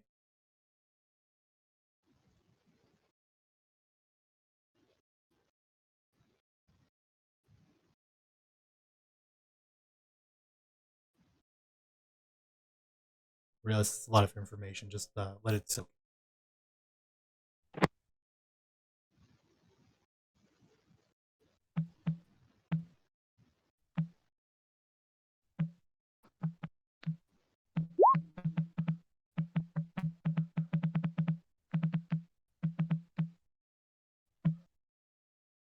Asvard, I see a hand. Yeah, I was just curious about the scripture, where you found the information where her axe should be in this other city. Like, just in case there's any information or knowledge to be gained from that information itself to just like help us, even if we decide to go there, figure out where in the city it might be. Well, the person that my colleague that has found this information is currently resides in the city of Moraga on the west coast of Uridu. I'm sure they'd be more than happy to humor a conversation. They are an interesting people, and the way they gather information is very different. So do not be surprised if they are difficult to speak. I don't know. I'm getting clairvoyance vibe, but that's what I'm feeling. But thank you for the heads up. We will.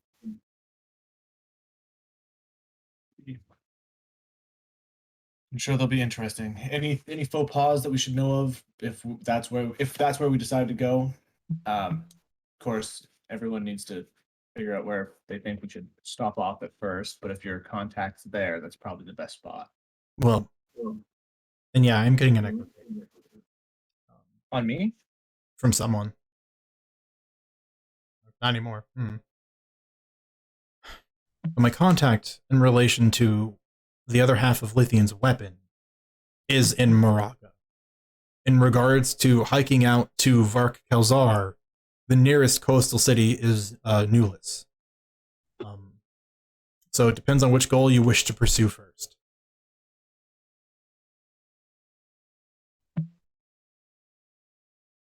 Well, as selfish as I'd like to be, to go for the first. Well, your axe is great and I believe created to kill and break primordials. Wouldn't be a terrible priority. I just don't know what kind of timeline you guys believe to be on for the cards.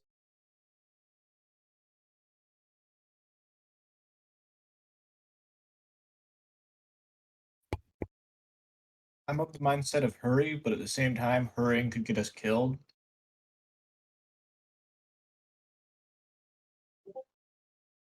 Let us take our time.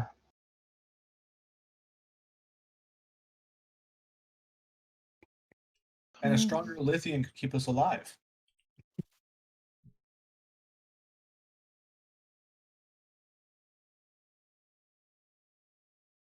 I am more concerned with getting the card before getting the axe.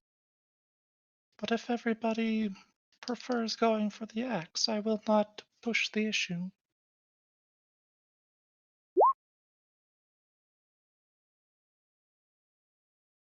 Asvard, your hands up again. No, I just agree with Martel saying the card. Oh, I didn't hear you say that. I didn't. Oh, you I should. just said what I said wrong, but like right. It doesn't matter. And it does.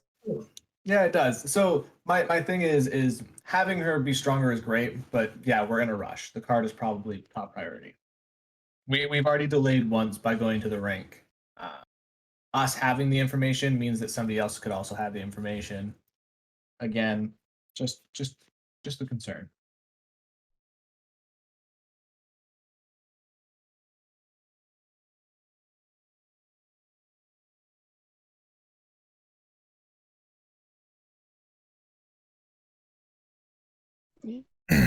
Well, I do need to know what city I'm sending you to. So, Livdine, is it okay if we go to the card one first and then try and trek over if we decide to go do that? Yes, I like you said, I already delayed it once. I don't want to again. Okay. Then Nulis it is. Newless indeed. Again, any faux pas? Things not to do. Treat everyone with respect. Don't start any fights. Be polite. Honestly, just common decency will save you a lot of trouble. And, this one might be difficult for Lithian, but never assume you're the strongest person in the room. These are Got it. very hardened people that fight elementals and primordials on a fairly regular basis for the sake of survival. Everyone's very capable.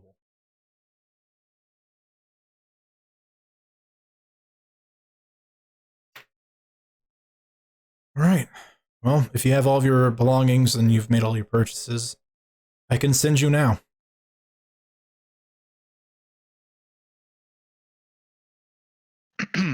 Yes, I am ready to go. Thank you. Very well. All right. Well, if you would all please gather on the circle in the center of the room, I will send you on your way. Do not forget, you have sending stones if you have need to contact me for emergencies. Granted. For extraction from the icy place? Well, you can make it back to any of the cities, they can send you back to me. Otherwise, I would prefer not to try to have to find you in a random location in the middle of the wastelands that could be filled with either dead magic or too much magic.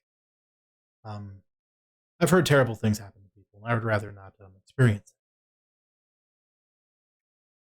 it. I suppose I don't want to put you in danger and all that. I would appreciate that.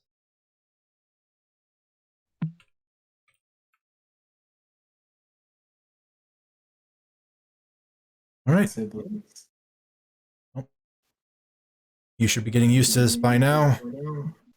Take a breath. Hands. It's not a thing, but if you have to. And he will raise his hands up. And yeah, the echo's coming from you, Kyle. It is. Sorry. And Dane will raise his hands up. Index finger is extended, the other hand's kind of curled in, thumbs all the way out. And you'll see him begin tracing arcane sigils in the air. And then when he presses his hands together, they'll reach out and spread around you on the teleportation circle. And then the circle will flash to life, and you'll see runes rewrite themselves on the exteriormost ring. And they'll flash one by one all the way around. And as the last one ignites, you see Dane just give a polite wave, and then a flash of light. Your stomachs go to the very top of your rib cage, and you feel everything rush around you, and you feel yourself settle back in. And you all find yourselves standing inside a room completely composed of metal. There are columns and pipes running along the walls, and there's a set of double doors in front of you. Honestly, for those of you that were inside the primordial prison a while ago, this place has very similar vibes.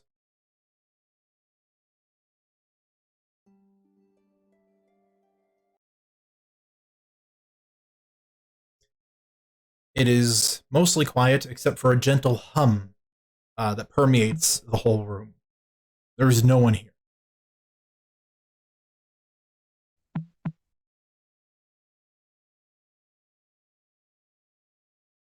Guess we're not expected. Who would expect? That's valid.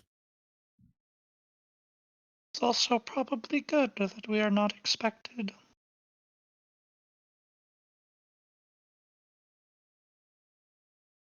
Shall we venture forth? I don't Martel know nods. what to do.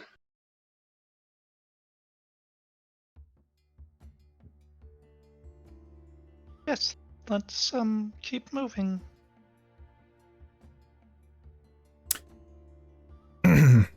As you step off the metal platform where the circle is etched in, you approach the nearest doors and they hiss open, opening to either side. There is a long hallway illuminated by small, like 2-inch diameter glowing white stones that run along the base of the floor, all the way up and down.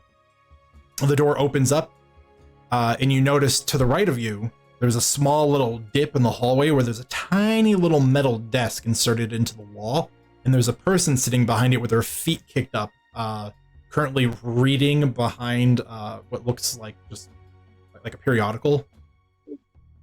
And there's just a moment of, they hear the doors hiss, and with no particular rush, slowly lean forward until you see the pale-skinned face of a half-elf with round spectacles and messy black hair just kind of look at all of you as you come out of the room. Name, purpose here at Newless, and do you have a sponsor?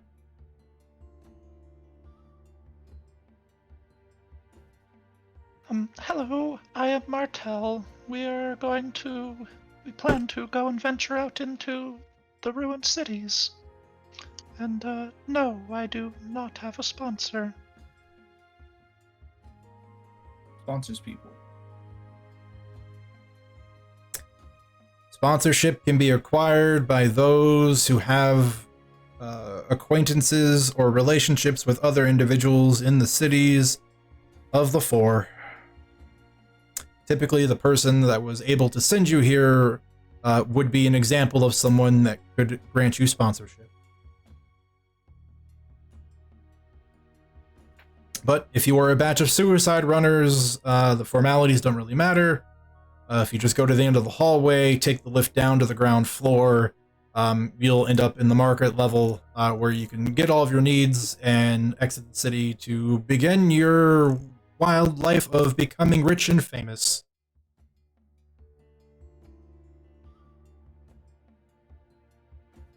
Yeah, none of those are going to happen. Don't worry. What do you mean? There's so much wealth to be had out in the wastes. I'm sure you'll come back far more rich than you could ever imagine. Look That's at the Lithian. hope. And she kind of like gives Hasvard a weird nudge. Doing.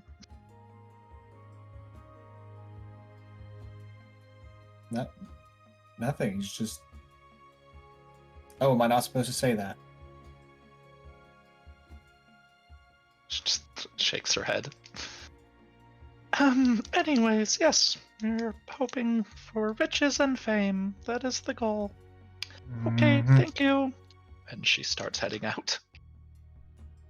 But he's just Goodbye and good luck. as Hasvar's following, but he's just sending people to their death without actually considering the blood. He leans back into his chair, begins reading his periodical again.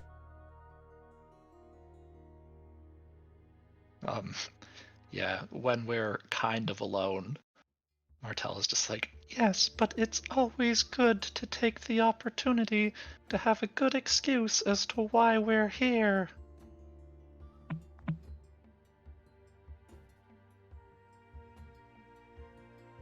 He also clearly does not care.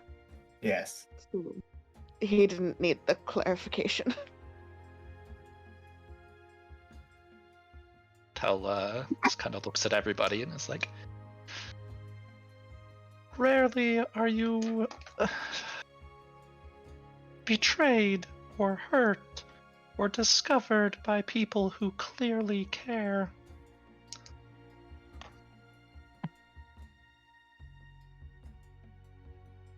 Just never mind.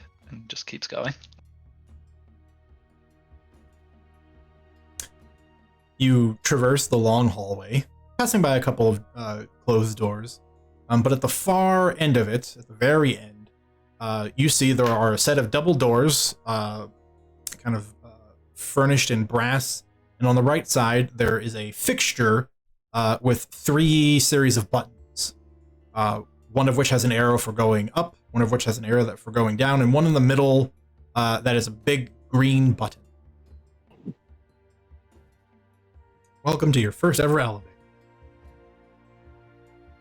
Now, does anyone know how to Yeah. Martell just kind of stares at it. It's like, Does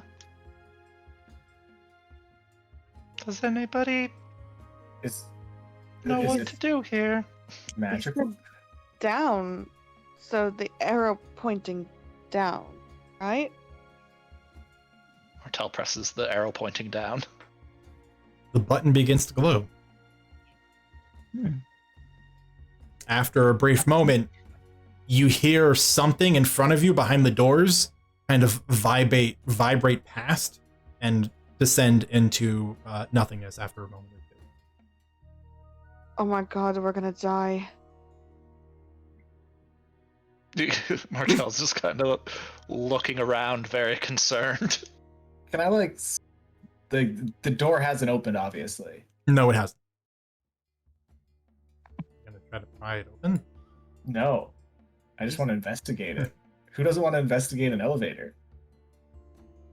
Well, you can either make an investigation check or an arcana check for anyone trying to figure this out. I mean, Martell's Yay. not gonna just stupidly stare at it. Martell's very smart. Investigation of 24.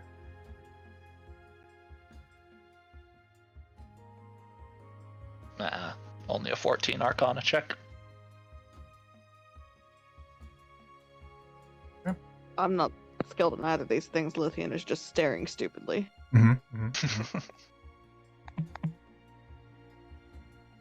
Okay. If that is all, Hasvard, you take a moment, and it's really just sort of, you don't have a ton of information. There's really not a ton to gain from here either. But you realize you hit the down button, and you heard something on the other side of the doors go past. So, just daring an experimentation, you hit the up button. After about a minute or so, you hear the same sound rumble past and up. Is there a middle button? There is. There's a central green button. I'm going to hit the central green button. All right. You do. for about another minute or so, you hear the same sound begin descending, and then it stops, and you can tell it's landed in front of you, and the door is part open. And inside is a small room that looks very similar to the room when you arrived in, just no magic circle. When you glance inside the interior, you see there are a series of the same 3 buttons, and above the door there are markers for numbers, 1 through 75. Okay. And currently, it is illuminated on 52. So he said to go to the floor, right? So the green button does what we want to do, right? And she just presses the green button. No. The green button brings it to us. The up arrow sends the elevator up, and the down arrow sends it down. And I'm guessing that the numbers send us to whatever floor, which means we're 50 stories up. This is a big building. Tizira is backing away slowly. No. I grab her hand. In we go. Bravery. Good first steps. Stories. Walk in. Elevators. I have no idea what you're talking about. No. Oh, did I sell elevator accidentally? I don't know. But the guy did call it a lift, so I think that's the default thing to reference this thing. I was actually going to bring up the fact that something similar does actually exist in the sense of a food like pulley, like in walls and whatnot. Dumbwaiters exist. Yeah, exactly. It's just a very large human dumbwaiter. I'm just curious how it works. Anyways, everyone in. And we press the 1. There is no 1. Oh. There are still only 3 buttons. Up arrow, green button, and down arrow. It's not a green button on the inside, it's a red button on the inside. Pardon. Down arrow. And then above the door, there are little glass panels with numbers painted on them for 1 through 75. Okay. Down arrow. Okay, you hit down, the door is closed, and you feel a bit of a jerk.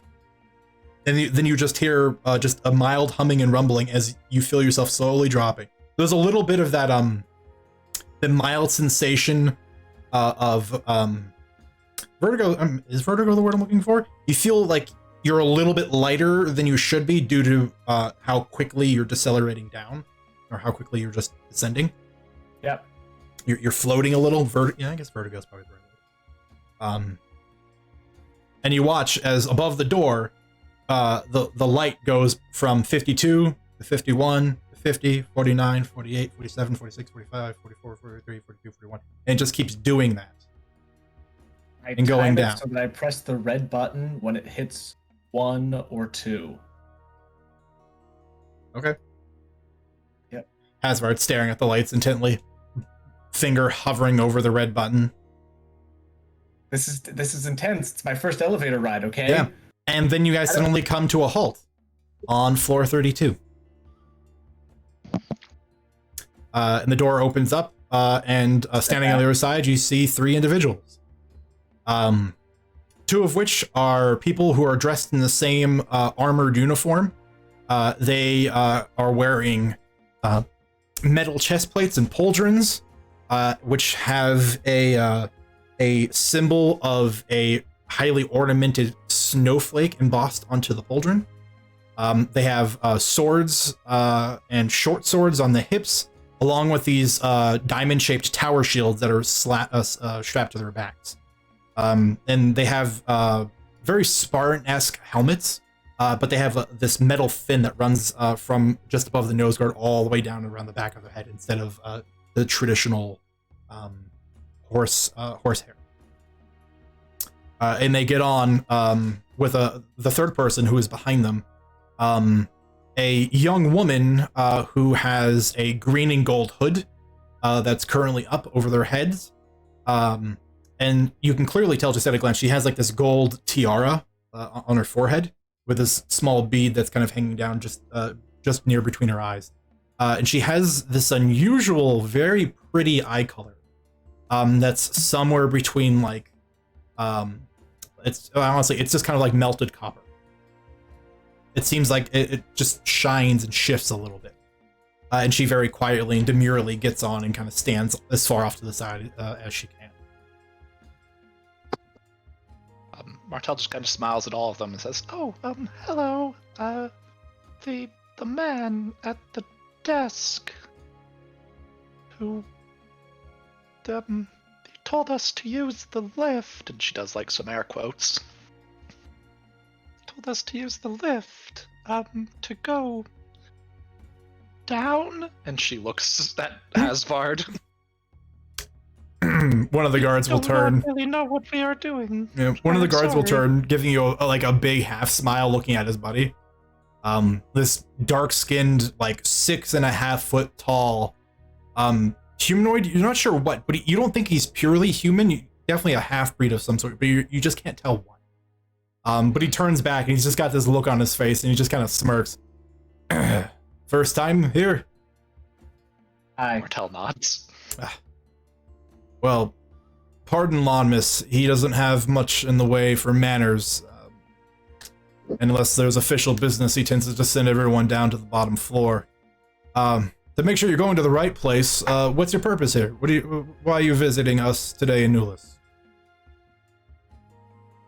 Oh, Suicide runners, wasn't that the word he used? Well, yes. are you Well, actually runners? I need to make sure. We're hoping to make our way to some of the lost cities. All right. Then, yeah, technically that makes you runners, all right. Don't mind. It's the term we've coined for everyone that comes here and plans on going to the cities, because by and large, a lot of the folks that head in that direction we very rarely see. So it's just kind of a habit around these parts. It's okay. We were aware that the odds were slim, but we came anyways. Fame and fortune. And she just kind of smiles and shrugs. Oh, then, Lamus's advice stands good. You want to go down to the first floor. Which is just the market floor. It's basically the place where you can find anything and everything for what you'd want, and any salvage from people that have dragged things back and for sale. Information and likewise for sale. And he just sort of turns, like, still talking, and presses the down button. Is there anything you folks are gonna need before heading out, or are you just ready to go?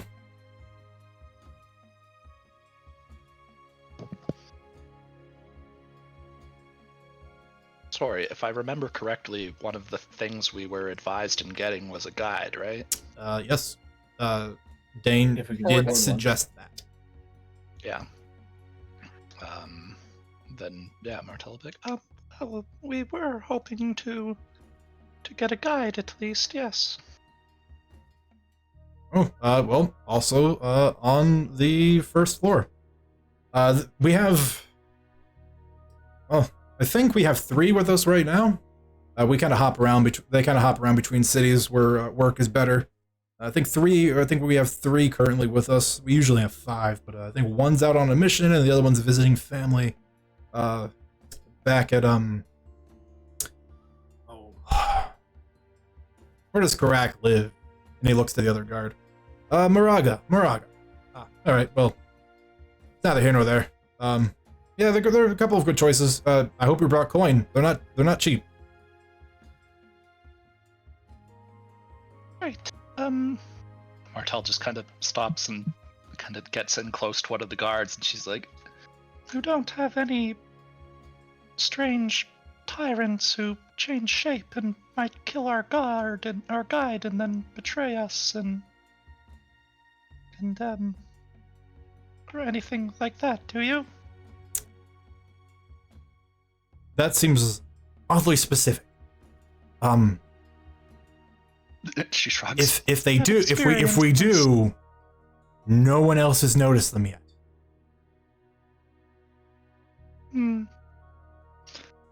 Well, hopefully our guide will be our guide, and not that. No, I'm sure you'll be fine. Things don't typically really slip by anyone here. I think Yes, everything we will heard that you were very capable people here. have to be. Now I really want to sneak by you. Well, I mean, if you're particularly stealthy, yeah, you might get by me. I didn't even get by Havik here. But we have a couple of particular guards that are very good at noticing people that don't belong in places. Valid.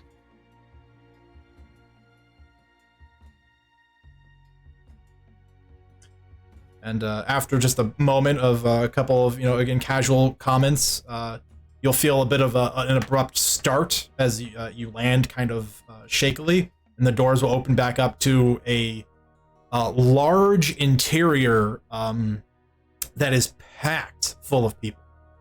There's an immediate buzz of conversation and voices and yelling and excitement that are filled just by just huge, almost street-sized rows of metal storefronts where you'd expect they're like stalls, just counters and little overhangs with various goods on display hanging from them and big things in the back, and you hear all kinds of noises of people working, and there are just like close to, just at a glance, like immediately at this one through.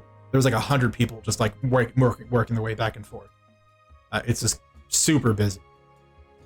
Game run. The guards will step out of the elevator and just kind of look back. You guys are looking for the guides. You're gonna take this this road through here, head to pretty much the exact opposite side, get to the wall, go left. Follow it for like another 4 or 5 stalls down, and there's going to be a small establishment, and that's where the guides usually wait for people to come in. Newcomers usually go to a place to drink or sleep, and so they typically find their work there.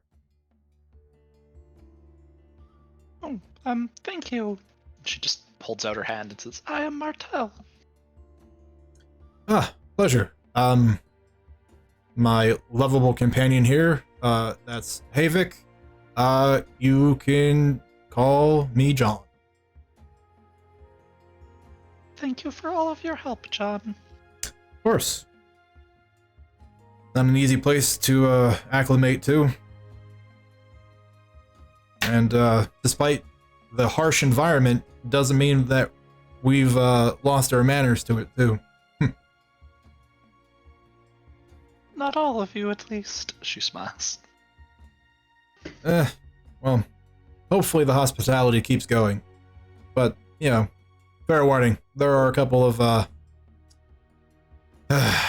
sour faces around here, so, don't be surprised.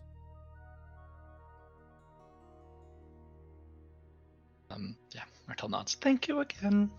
Mm-hmm. And, Right. if you ever find yourself in trouble, just, come looking for a cobalt rose, and he'll just sort of he'll slap the pauldron with the embossed snowflake, which upon further inspection does in fact also have a bit of a rose motif to it.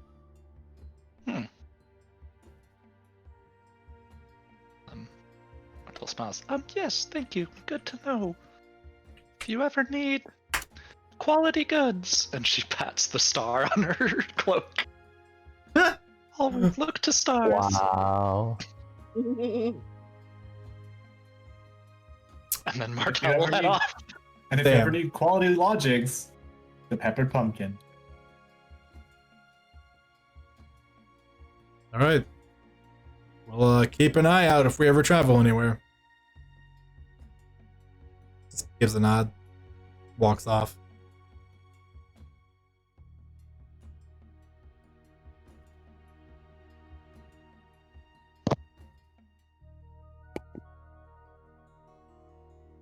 Asfar just like looks kind of like internal monologue for a second, is like, why did I just do that? I said I wasn't going to talk about that anymore. Oh, it's so ingrained. Yeah, Martel just kind of shrugs. Yes, well. You do tend to forget that you're incognito. Speaking of which, has he ever returned back to being a halfling? Like, not really. No. Okay. No, he's just rocking it now.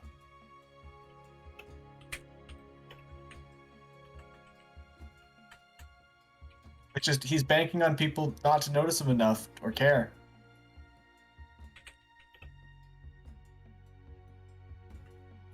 Because he's just a big bundle of clothes. Why? Just don't look. Yes. What is up with that strange, dirty pile of laundry moving along over there? How weird.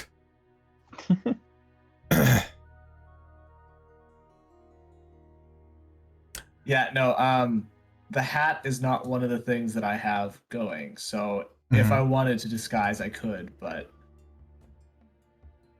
with the things that we're going to do, You mean you don't want to stop to take a bunch of time to Mrs. Doubtfire yourself?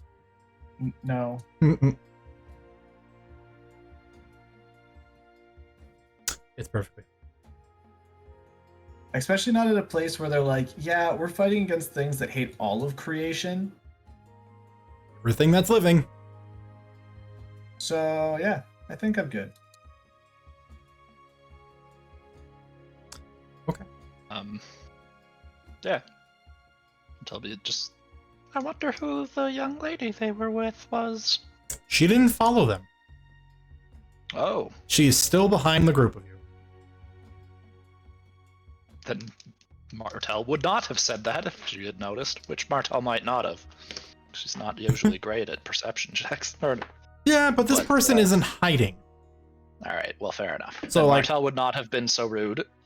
Yeah, well, like, so what happened was that you get to the bottom floor, the doors open up, the guards step out, give their little spiel, you guys go back and forth, and you sort of get off the lift, start taking things in, and instead of expecting this person to inevitably pass to go do the thing, they stepped off and just stayed in line behind you guys. In which case Martel would go, Oh, hello. I am Martel. and hold out her hand. Hello. You can call me the Handmaiden. Right. The handmaiden.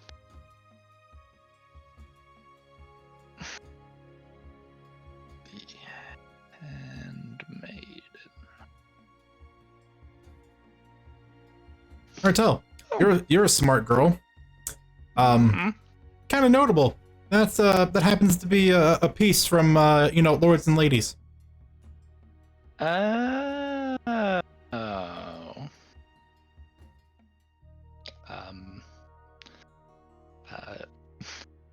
Then Martel smiles and says, Oh, wonderful. Are you also a suicide runner like us? Yes. My intention is to go seek fame and fortune. Full You said it like you do, Bartel. fame and fortune. Wonderful things. Yes, most Oh. certainly. Would you like to accompany us, at least to the guides? Yes, I would very much like to. We seem to be on a similar path. Can I insight check that? Go for it. My insight sucks, but you know what? I want to roll a die today. Who came here to roll dice? It doesn't matter. I rolled a 1. Nah, seems completely on the up and up. Okay.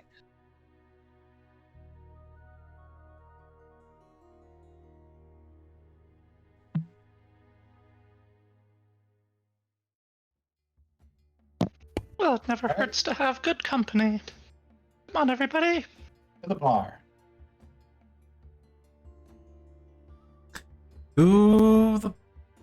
And so to the bar you go. You walk through these odd, what almost feel like cramped city streets, but inside this enormous structure that you've arrived in. You see all kinds of interesting wares and various pieces of weird curved metallic what look like remnants of armor or weapons that are glowing with various elemental properties. There are people that have these small stages off to the side where they're doing auctions for like, honestly, one was a glass tube, and inside of it is just contained is a raging fire elemental, and someone's currently selling it. And then you just eventually get to a point where you see nothing but a row of smiths working on repairing people's armor and goods, and there are just queues for these people. And you can tell there are just signboards up that denote prices for fixing of weapons and armor and things like that. The place is popping. This actually seems to be contrary to the danger that has very heavily been forewarned of. A lot of people seem to come here with a decent amount of interest for trying to actually make a name for themselves.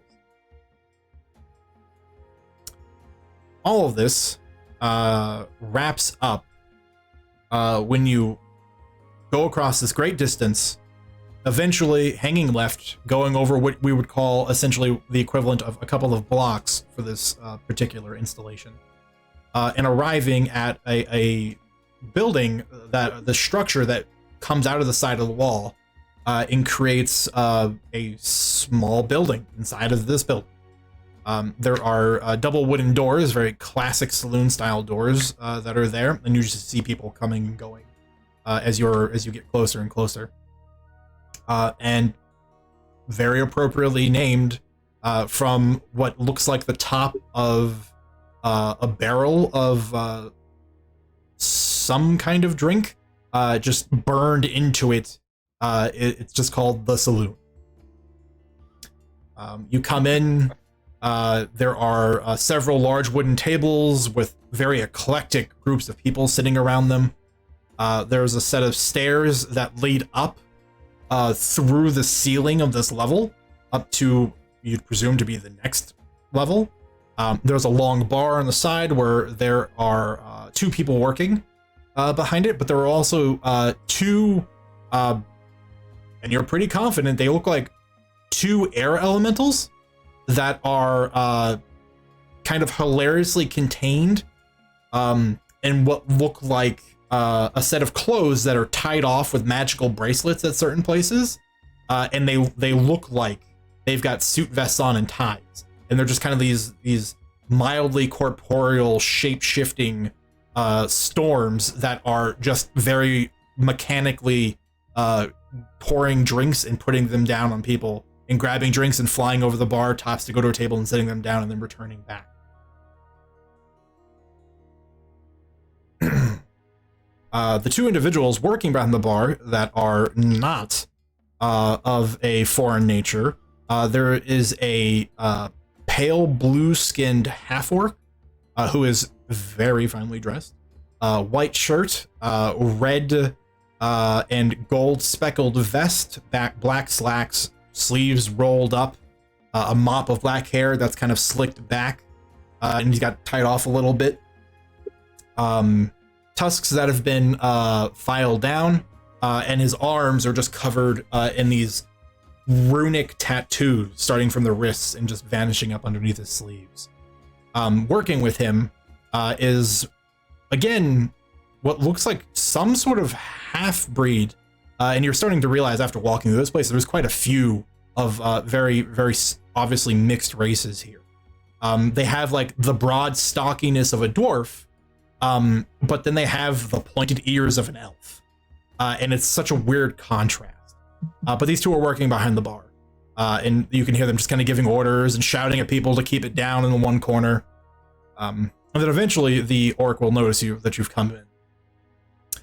Well, come get a seat. We're busy, but what can I get you?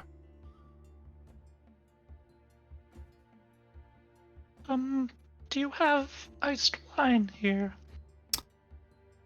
Honey, you came to the right place. Anyone else? I'll take one of those as well. Right, 2 iced wines. I'm fine, thank you. Hey, water, please. Very well. And the young woman that's been following you, who called herself the handmaiden, will also just kind of hip up. Water for me as well. Thank you. Very well. And he'll just sort of turn off and quickly, you'll see him approach one of the elementals that are sort of swirling around. And you'll see him speak to it in a language that's very hard to comprehend. Unless someone here happens to speak Primordial or its variants. I don't think so. Where are my languages? Last I checked, I didn't think anyone did. Oh no, I learned Uh, Primordial last session. Oh, I well, don't think. I'm glad all those years of study came to fruition exactly last session. Yes. Sylvan isn't a variant of Primordial in your world, is it? No, it is not. Okay. Then no. It is Fey speech. Oh. Yeah, I just because of history. Anyways. Alright, well yeah, he turns around, speaks in a language that's very difficult to comprehend, but then you see the elemental just sort of whirl off to a higher shelf on the bar. And it opens up, honestly, their storage for a lot of their drinks look like what you'd expect walking into a modern day morgue. There are just series of square metal doors. And you just watch as the elementals will hover up to a spot, open it up, a bunch of mist and cold will drift out, and you'll see them pull bottles out and glasses and pour, and then put everything back in, and then go back to whatever they were doing before delivering the drink. But very snappily, one of these dapperly dressed air elementals will land down in front of you, and hovering all of the drinks inside of its body will land each drink, like clinking each glass in front of each person that ordered it, and then just kind of whirl back off to keep doing its job.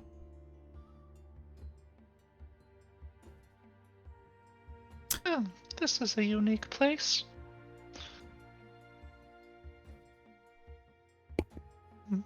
It's definitely impressive to use elementals as serving staff. Probably cuts on costs, possibly?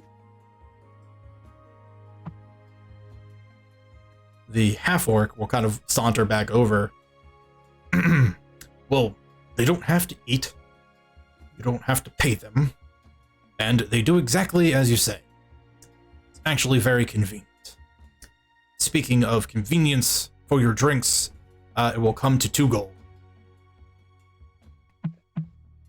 Martel hands him 2 gold. Thank you. Now, for the other half of the experience here, do you need anything? Looking to go somewhere? Buy or sell anything? Need a guide? Ding, ding, yes, ding, ding, ding, ding. a guide. That is what we were sent here for. We were told this is where we can look to hire one. You are correct. Currently, and he just sort of like leans over the bar and looks into the corner. Oh, well, unfortunately, you don't have much of a pick. I know there are 3 currently here in the city, but only 1 is here in the tavern. And he'll just very blatantly point across the room, where in one of the corner tables, which is completely empty with the exception of 1, a tabaxi with a pattern of a snow leopard.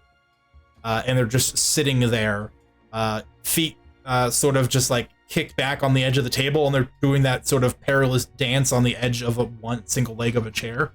And they're spinning a dagger on the tip of their finger, just kind of like sitting there, just waiting.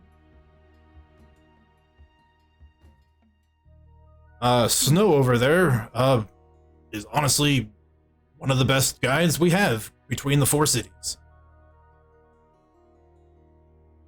Then we are in luck. Seems to be. Oh, so what is the protocol? Do we just go over and introduce ourselves, or do you No, let them know when they come to us? no, basically, you go over there, state your purpose, and you negotiate price and purpose, and then you go from there. Very good. Oh boy, I'm losing my voice here. Very good.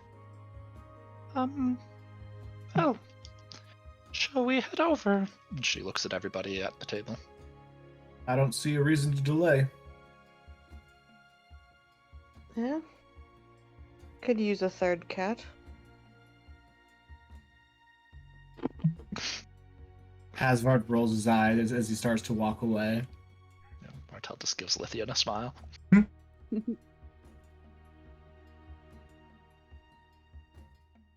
do you think, Handmaiden? You seem to have a good eye on you. I think Snow is capable. A brief observation of the individual has revealed they are very dexterous and seem to be very confident in their ability to handle a very sharp-edged weapon without harming themselves, despite the poor choices they are making in regards to how they sit. I'd like to think they're either very confident or very arrogant, one or the other.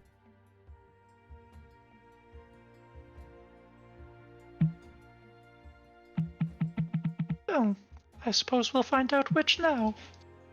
And Martel will head over. Okay. You work your way through the busy saloon, making your way into the corner where Snow is currently still leaned back into the chair, balancing this knife on the tip of their finger, and now they're kind of flipping it midair and catching it with the tip of their finger again. And kind of right as you arrive, they chuck it, and it bounces off of the ceiling and lands in the table. So, I heard you were coming. And they give you a big, toothy smile.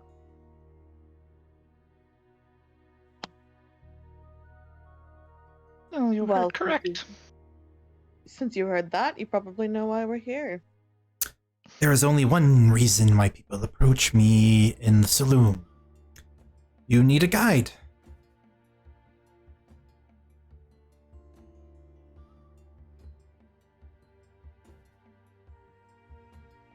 Yes, we do.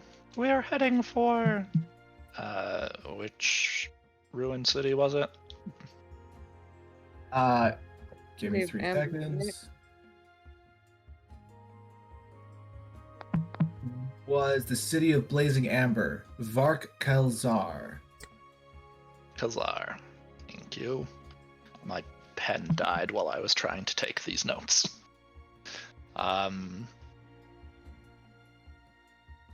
We're heading for Varkalzar. Do you know the way? Yes, I do, and in fact, it's quite a trip. You prepared for it? We've prepared for what we know, but I'm sure you know better than we do what sort of things we might need.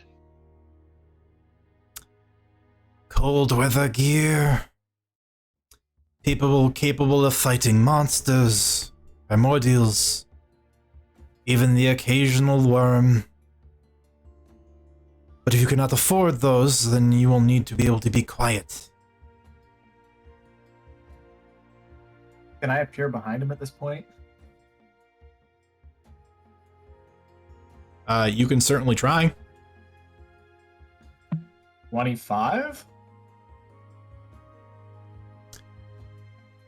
You end up behind them in the stool as they're kind of, again, being very flippant about their balance. And then they'll kick the table and unhook their dagger, and it'll land right in front of you in the floorboards. I approve.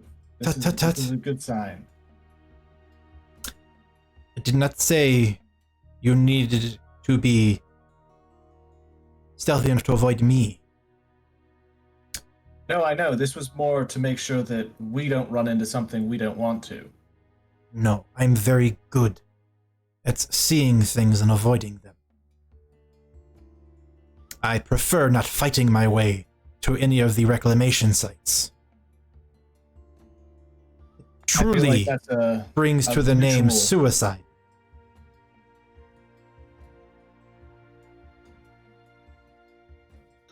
despite what everybody keeps saying, our intention is not suicide.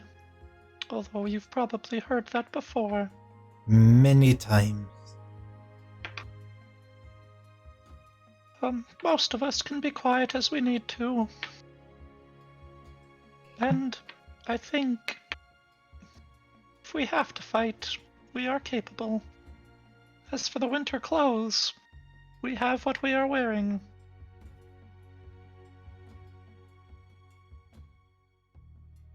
Looks dependable enough. I quite like yours, and with a claw finger will point to you, Lithian. Don't get finery like that out here. Oh, thank you. Yeah, I felt like looking pretty today. Well, then we will make sure that we don't ruin it on our trip out into the wastes.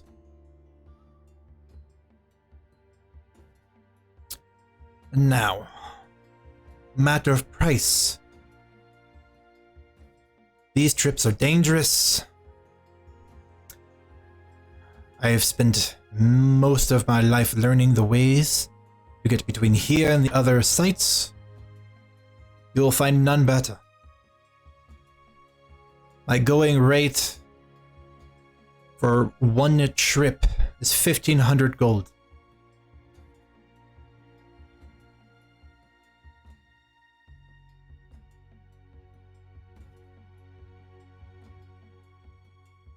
Sounds fair to me. I also will take equivalent exchange of goods.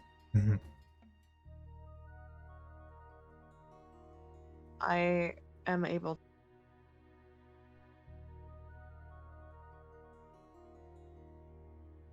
Well, we will hire you for the one trip for now, I think. We are hoping to make more than one trip, but I'm sure you don't like to plan too far in advance with parties. Not Or with perhaps I should newcomers, say- no.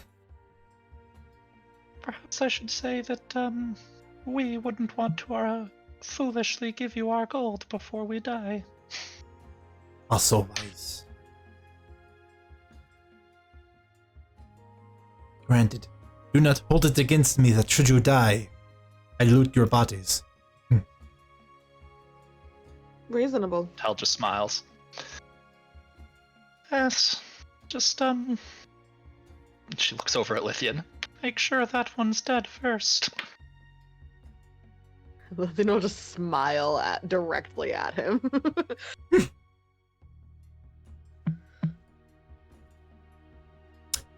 Well, then we have a contract arranged. As soon as the payment is in my hands, we can officially strike the deal. I'll hand over 150 platinum. Okay. Oh, well, there you go. Fine mint. I have a lot of money. That's fair. Snow will take them and scrape them off the table into one of their side pouches. Very good. In which case, and they'll stand up and extend a clawed hand to Lithian. Officially, I am Red in the Snow. It is a pleasure to make your acquaintances. Can I, just transform my hand to shake it? If another Lycan player were asking me that, I'd tell them no, but for you, yes. Sweet. All right, I'm gonna do that. Ooh. Interesting. I thought I smelled something unusual. Granted, many of you smell unusual. Fritz's cologne. Yes, there was a peppery one amongst you as well. I figured we'd get to this point eventually, so might as well not be a surprise. Oh, do not worry, we are much more forgiving here in the Four Cities. Survival is more important than politics.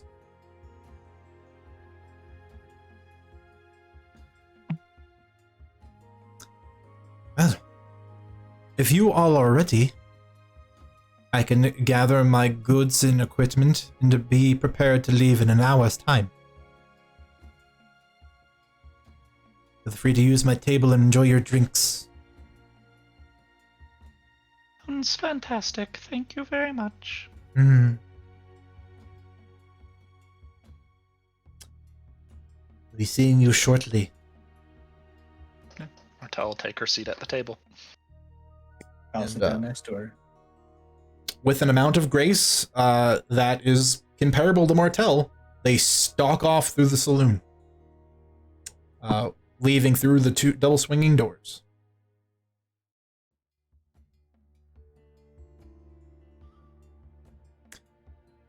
And you all sit down at the table, still with a stranger in tow, as you wait for Snow to return. So you can begin your trip into the very dangerous wastelands of Iridu. I suppose there is as good of a spot as there can be to end the session. Whisper to Martel, did you adopt a handmaiden? Martel whispers back. Princesses need handmaidens, don't they? You deserve anything you want, Pat Pat.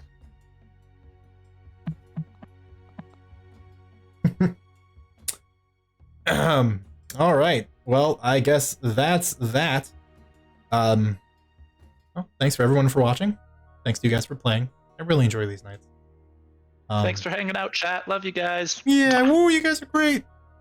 And thanks to my awesome wife for being a great mod and doing all that mod stuff. Yeah. And progressively, the channel is getting more and more polished. Channel points have been updated to gold pieces, so enjoy that. Emotes are coming soon. Sub badges are coming soon. And thanks to the people that have been subbing and supporting the channel. That's super cool. Again, I can't really express how awesome that is and how much gratitude I have for those people that are helping get me to the place where I want to be, starting with this whole thing. And again, I wouldn't be able to do this without the content created by my lovely players here, so I love you guys too. Thanks for all the work you do, which is mostly coming here to play D&D with me, which I appreciate. Yeah, and next week, Tuesday, Wednesday, Thursday, no Friday, right? That's what I gathered earlier that we talked about. There's no Friday, there's no game next Friday. With 2 people missing. Not unless you're so- running a one-shot. Maybe. It's always just like there's never enough time to organize, right? I don't know. Yeah, We'll see. We'll see. I'll gauge interest, and if I can get if I can get like 2 or 3 players, I'll do something. Otherwise, maybe a day off wouldn't hurt. I don't know. If you want a Okay. day off, that's valid. Otherwise, like, I'll be there. Kyle be there. I'll be there. You want to do a one shot with one person? I'll be there. I mean, maybe we have a fun little something or other. I don't know yet, but something there for sure. There's always something there. Anyway, I mean that's it. Until I get a better catchphrase, I'm gonna steal the one from another person, which is make our choices. We'll see you next time. Bye bye. Bye. Yeah, bye.